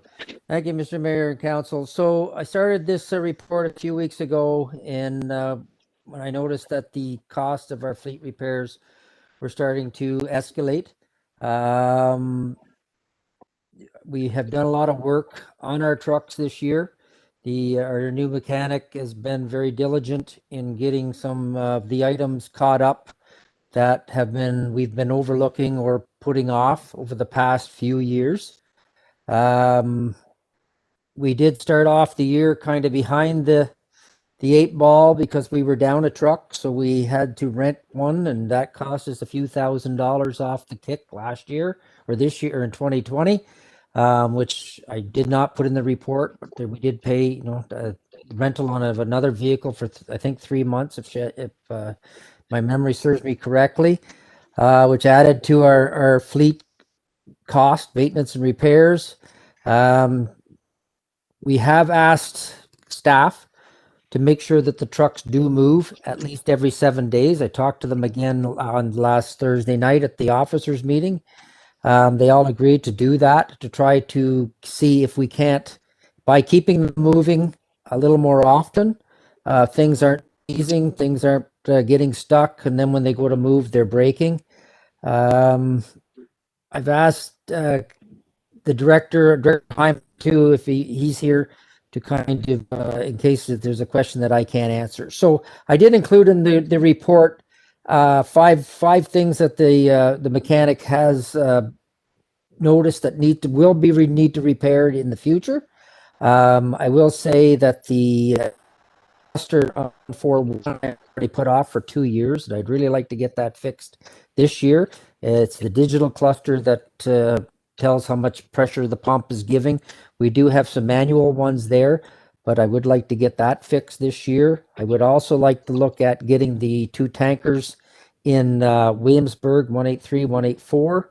One needs a rad, and one is making some awful noise in the engine, which the mechanic feels it's the injectors. So I've included some estimated costs that he sees as far as what we may occur this year, and then put off to 2022 the what 163 the Freightliner needs, because it can't get any worse, he tells me, with what's wrong, and moving forward. I'd gladly take some questions, Mr. Mayor, at this time. Okay, thanks for now, Cameron. I guess my reaction to this is that, it seems like that our maintenance bill has skyrocketed, and I'm seeing that also in Public Works on their vehicles, and that suggests a couple things. That either A, we were doing a lot of nothing before, which I don't believe is true. We did have a mechanic on staff for a number of years prior to this one, and there was a time where there was no mechanic, but we relied on, excuse me, independent operators to do our work for us, and all of a sudden now we're you go from a yearly average of 46 to spending well over twice and getting close to more than twice on equipment. And it just seems unusual to me to do all this at once. I certainly understand that idle trucks may cause you issues, but my experience is that those issues aren't super extensive. Fully understand the safety implications of making sure our fire apparatuses are up to date and everything works and then some. But from my point of view, and having to be part of the budget discussions of South Dundas, this amount of repair bills concerns me greatly, and I think we need to come to a place that makes a little bit more logical sense for South Dundas, because if we're going to spend this kind of money, then perhaps the best option is just replace everything every 5 years and we don't have to worry about it. And I think that's very foolish. So that's my comments for now, and we'll go around the table and then we'll go from there. Deputy Mayor Gardner. Thanks, Mayor Byvelds, and thanks for pulling this.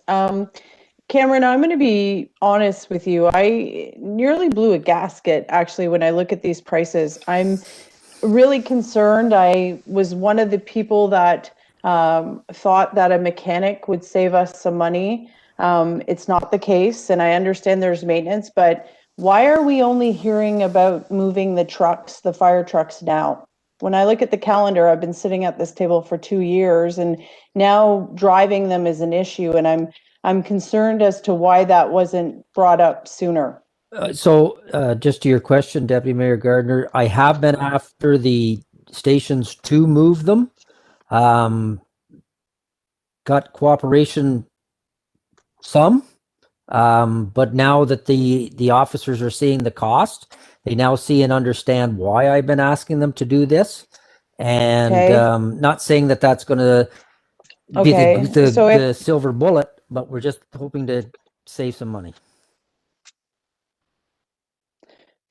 Mayor Byvelds, if I may, you're right when you say, I mean, I did the numbers quick and we've almost doubled the cost for fleet management with the fire.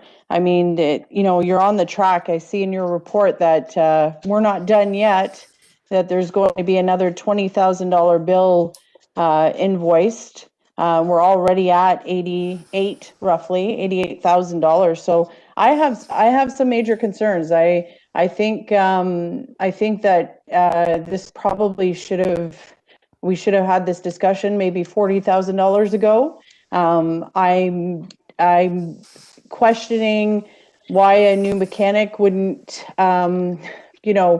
educate what needs to be done if it's the driven or not driving. I'm questioning the amounts of this, and I'm not afraid to admit if I'm wrong. And to be honest with you, I'm feeling like my support for having an individual mechanic under the guise that it was going to save us some money is not. And I also have some concerns about the tardiness in the report whenever the amounts are so huge. I think that it would have been prudent to have this discussion sooner rather than later.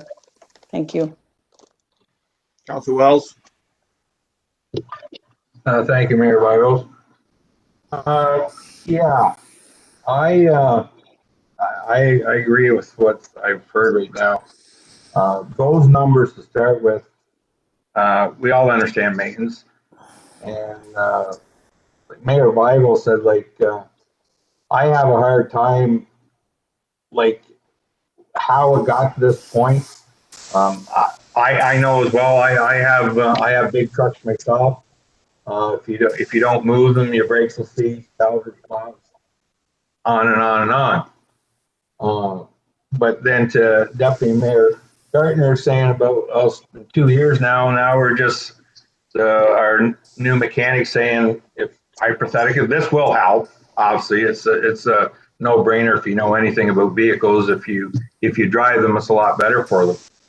To your question there, Cameron, asking the officers to have the people come in, which again, they're I call them volunteers, but they are on staff. There's lots of days. I'm sure the road department, with everyone that has their qualifications to drive any one of those trucks, go there, and you could set up a program that Jeff sends 2 guys over and go for a 20-mile drive in each truck, which is a very, very simple solution. Why it's just coming to us now, if that's the issue, it's our mechanic there. I'm sure back when we had that pause where we went from no mechanic and we were using outside businesses to fix their truck. Maybe they're not going to go in detail, because if the alternator's gone, okay, change the alternator. Where this mechanic, Jeff, was supposed to set up a program with all these trucks, and maybe that's exactly what it costs to get there. It just seems like after 2 years being in here, the increases, it's high. So I think it's between you, Cameron, and the mechanic and Jeff to get a program which includes not just only the officers and our volunteer fire department, but our own staff that go out and move these trucks and do whatever, check things over. Hopefully these costs I'm sure it's all in total from outside companies fixing them to exactly what it costs us as a municipality, our own mechanics to fix them. So, and that's another breakdown I would like to see what, to Deputy Mayor Gardner's statement about if we're saving money by having our own mechanic.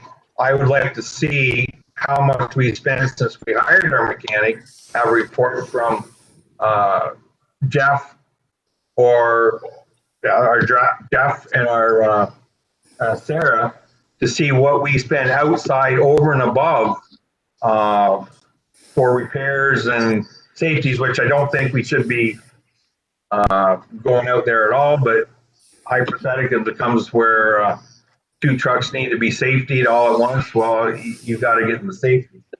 But, and again, it takes time to get everything, a program in place that the mechanic is going through everything and so forth. But we're at the point where something definitely has to be done to get a program that these vehicles are moving, because this is, it's at the least a shock. Like it's a minor shock, but we all know maintenance and it has to be done. But I think if things were a little more attention would have been paid to things and a little more aggressive planning, I think we could have had these costs a little lower. I'm hoping. That's all for now, Mayor. Thank you. Okay, so for council's information, just so we don't throw Fire Chief Morehouse under the bus for fixing all his fire apparatuses, within the council package tonight is our fleet account. Vehicle repairs, this council, after very much discussion, budgeted $140,000 for vehicle repairs. And I remember we had an extensive discussion. The actual as of December 31st was $266,000, which is 190% of what we budgeted. So I think the question is much more higher than just the fire apparatuses that fire chief has brought to us. That number is also there, and it's for public display tonight. It's within our public, and we'll have that debate again at council when we go through budget. So it either suggests we did nothing for many years, or something's going on that's well beyond I can comprehend. And you know, I'm along with Councillor Wells. I have vehicles in my yard. I have tractors, equipment, all got to be maintained. And every once in a while, you get a big bill, and maybe you didn't budget it for it. But over 5 years, you should have a good idea of what you need. And we're way over. And don't forget, we are paying our mechanic and the overhead of having a garage at the same time, which is may not be budgeted in certain spots. So, Councilor Lewis. Well, Cameron, I can't disagree with what I've heard. You know, I think some of this work most likely could have waited to be done. I don't think it was 100% that it had to be done today. I'm just wondering if, well, I think this is what it is, so we'll just put a brand new one on and then find out that that is not the problem. We'll just keep going on, because $88,000 is a pile of money. And I'm not blaming you. I'm not a mechanic, but that number just seems to be a little outrageous. Don't know.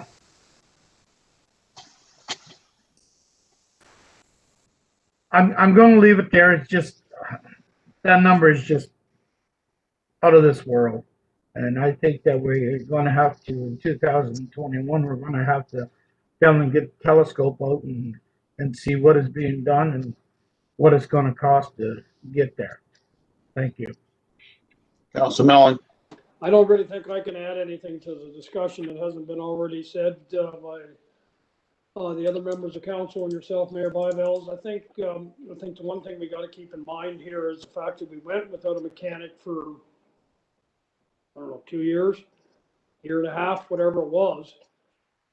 Some of these issues maybe can be related back to the fact that, you know, the work wasn't done. I know, you know, you can squeeze by and say, oh, it doesn't need to be done. You know, this doesn't need to be done right now. We can put this off, put that off. And then all of a sudden, you know, you got the big bills coming in. I'm not sure case this. I think we need to get a better handle on our maintenance cost and get a little better number crunching, and it might have to be reflected in the 2021 budget because, you know, where the money for these repairs and that, you know, the over budgeted amounts and the repairs that are proposed, you know, on that one page, you know, so the wants and the needs may get shifted around at this year's budget time. Yeah, Mayor Gardner. Yeah, just an add-on thing. One of the reasons why I was, and I get it. I've had different jobs where I've had to deal with machinery, and it's not optimum to have them sitting. But I'll give you an example. If the fire department is connected to the community, you know, I've always wondered why other communities would have drive-bys, like at the beginning of the pandemic for kids' birthdays, they would have the fire trucks drive by.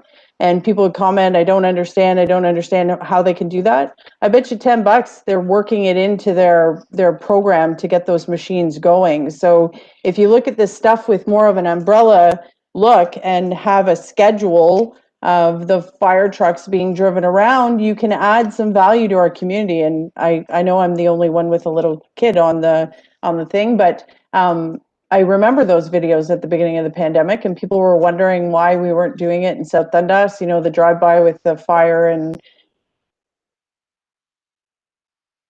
there are creative ways to look at this in a different lens, and that's why I'm somewhat annoyed that we're just hearing about them not being driven down, because there's ways to check off different boxes, just an out-of-the-box thought. But I'd really like people to start looking at this as more of a global view.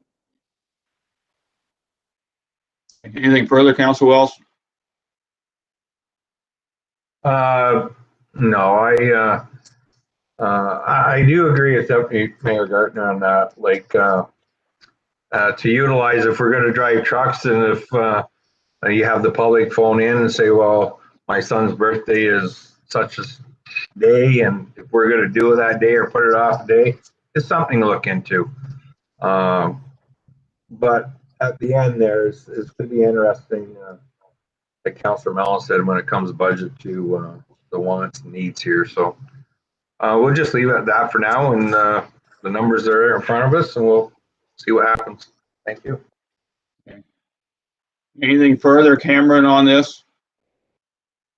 No, thank you, Mayor Byveld. No, it's like I say, when these numbers started to escalate, I knew that I should be bringing this to council. I apologize for my delay. It's just I was trying to confirm where we were, where the money was going, and how it was being spent, and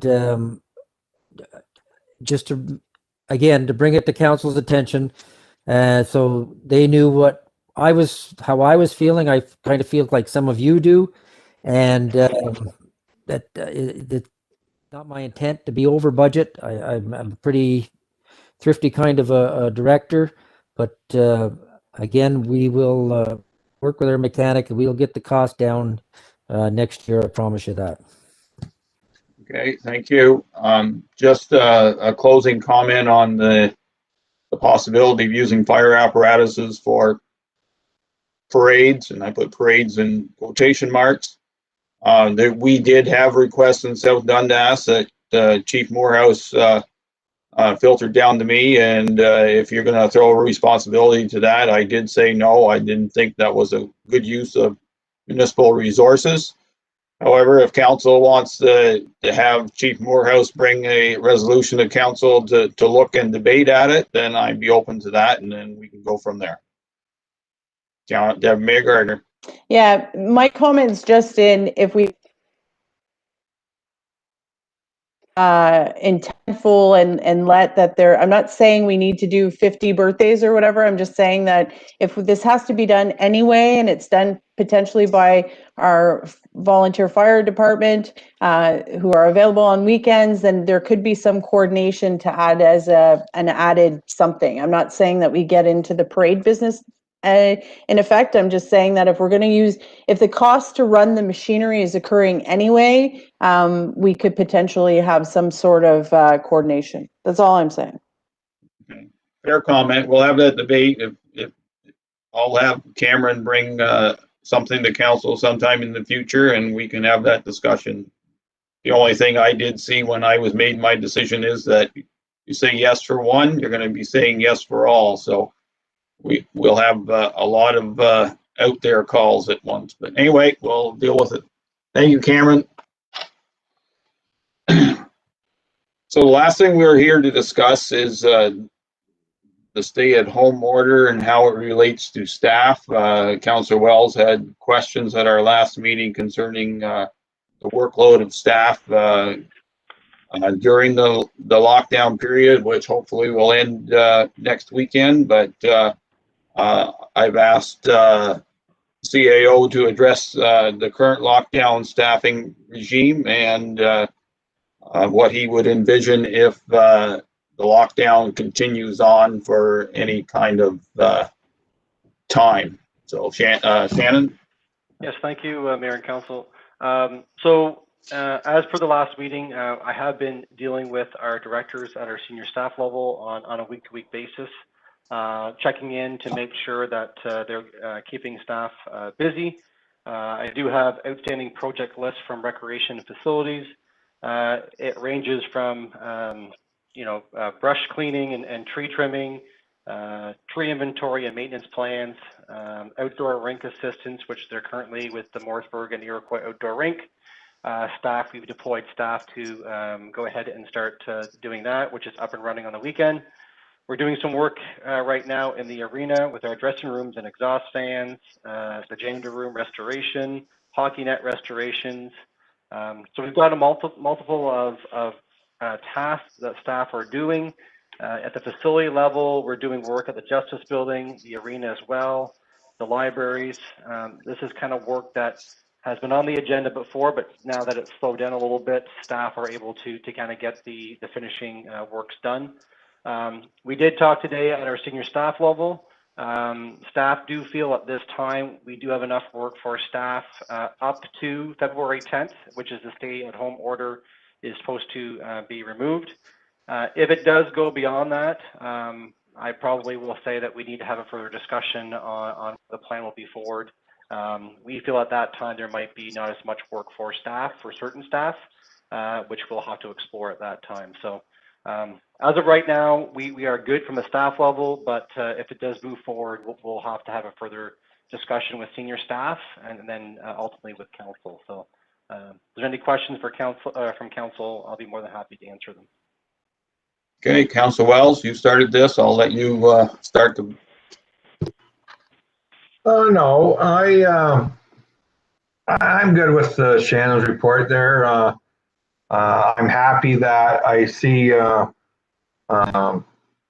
rink guys out there or the recreation out there doing the thing, and even beyond, they can, if there's no volunteers, I think as a municipality, we should have our outdoor rinks. We're paying to have them there. If we can't find volunteers, I think we should actually pay someone to have them run anyways, because we're taking away from the public. So I guess everything's been, there's other things we could add there. Like I can go back to, if we look at our tour of all our facilities, there was different work in different buildings. A few of them you didn't bring up, like one was the Riverside community thing there, like there was painting and flooring. So there's another project you can look at. I'm sure of all the buildings, if they went around, like you could make a list and keep a lot of them working. But we'll just play it by ear. I'm glad you have meetings. Bring it. Like I said, I want to be accountable to the public that we're actually just not paying people to sit there, because everyone knows, even with government, at the best days, we're not really overworked. So it's just when you start going into the point where you have something like this with our facility shut down. I think the public they like to see the rinks are open. There's one thing, and like you said, there's a lot of stuff that we can get caught up on. So we'll see what becomes at the end of next week, and we have to have a further discussion. Shannon, that's where you'll step in and bring stuff to us, and vice versa, and we'll bring stuff back to you. So thanks for the report, Shannon. Okay, Deputy Mayor Gardner, any comments? No, it's a good list. I'm satisfied with it. It's too bad that the picnic tables are under snow, because I know the picnic tables are always, picnic table repair is always the last thing that folks get to. So if we have a thaw, maybe they can grab a couple of some of the picnic tables and upgrade them or repair them or paint them or whatever. So no, I'm satisfied, and I appreciate this being brought forward. And thanks for your report, Shannon. Just one thing to add, Mayor. So park benches are on their list to restore and fix up. So it is on the list. Councilor Lewis? No, 29 years in recreation, I know that there's never an idle moment. There's always something to do. So no, I was happy with the report, and thank you very much, Shannon. Councilor Mellon? No, I mean, as long as somebody's got something to do, the only comment I'm going to leave you with is as long as our rinks are open and we have rec staff, I guess, available to put ice in Iroquois and Morrisburg, that's fine, but that's where it better end, because we have other volunteers that are doing the same job, and if Iroquois and Morrisburg can't do it, they don't get a rink. Okay, well, that's a fair comment, Councilor Mellon. I understand we do have a policy, except I think the challenge this year is several fold. One, Morrisburg rink is new, and it would be a shame that we've done all that work and we can't have ice sitting in Morrisburg, and the weather has only been conducive in the last number of weeks to make ice. Same in Iroquois with the new building we can't use. I think we got to hope there's going to be volunteers going forward. You must remember that the offer to help with the volunteer rinks in Princeton, the volunteer rink in Riverside Heights, and the volunteer rink in Williamsburg, there was an offer from staff help to help them build the ice. Princeton went on their own, and that's fine and dandy. I think there's a group of volunteers there.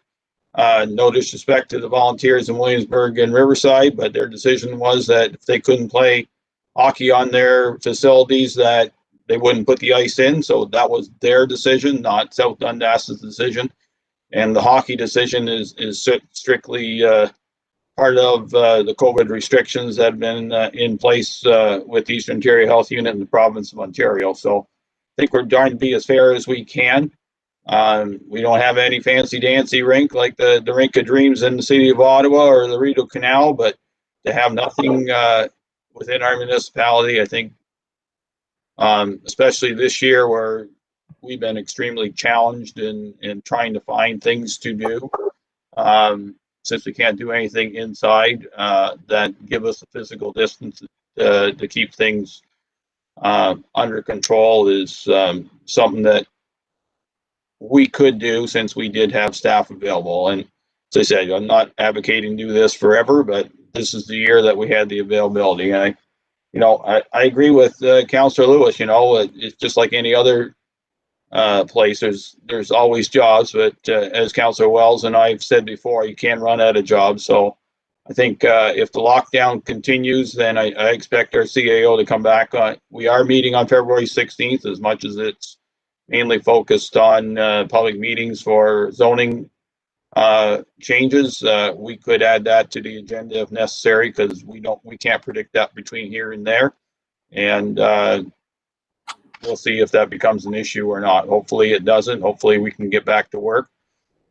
I'm probably being challenged and thinking the arena is going to be running, but if the arena is not running, we as council will have to make a decision if we're going to keep it running for nothing too. So other decisions will end up having to be made probably in short order after that. Anything else? Seeing none, thank you, Shannon and staff. trying year. Try to keep everybody as busy as possible. Just make sure that the work makes common sense for even the workers. And if you're afraid of asking, just ask them. They can probably suggest a few things to do too. So, okay. Any notices of motion this evening, Madam Clerk? No, sir. Okay. So before we move into closed session, we will go into closed session. We will go back live for the new business. We probably will we mention names at that time? Don't know. No. Yes. Okay. Well, it's open business, so we'll go in closed session and we'll come back out. No, and I have no idea how long it'll take. We'll go back live to finish off the meeting. So, motion, please, Madam Clerk. Moved by Councillor Wells, second by Deputy Mayor Gardner, that the Council of the Municipality of South Dundas proceed in camera pursuant to Section 239B and C of the Municipal Act 2001.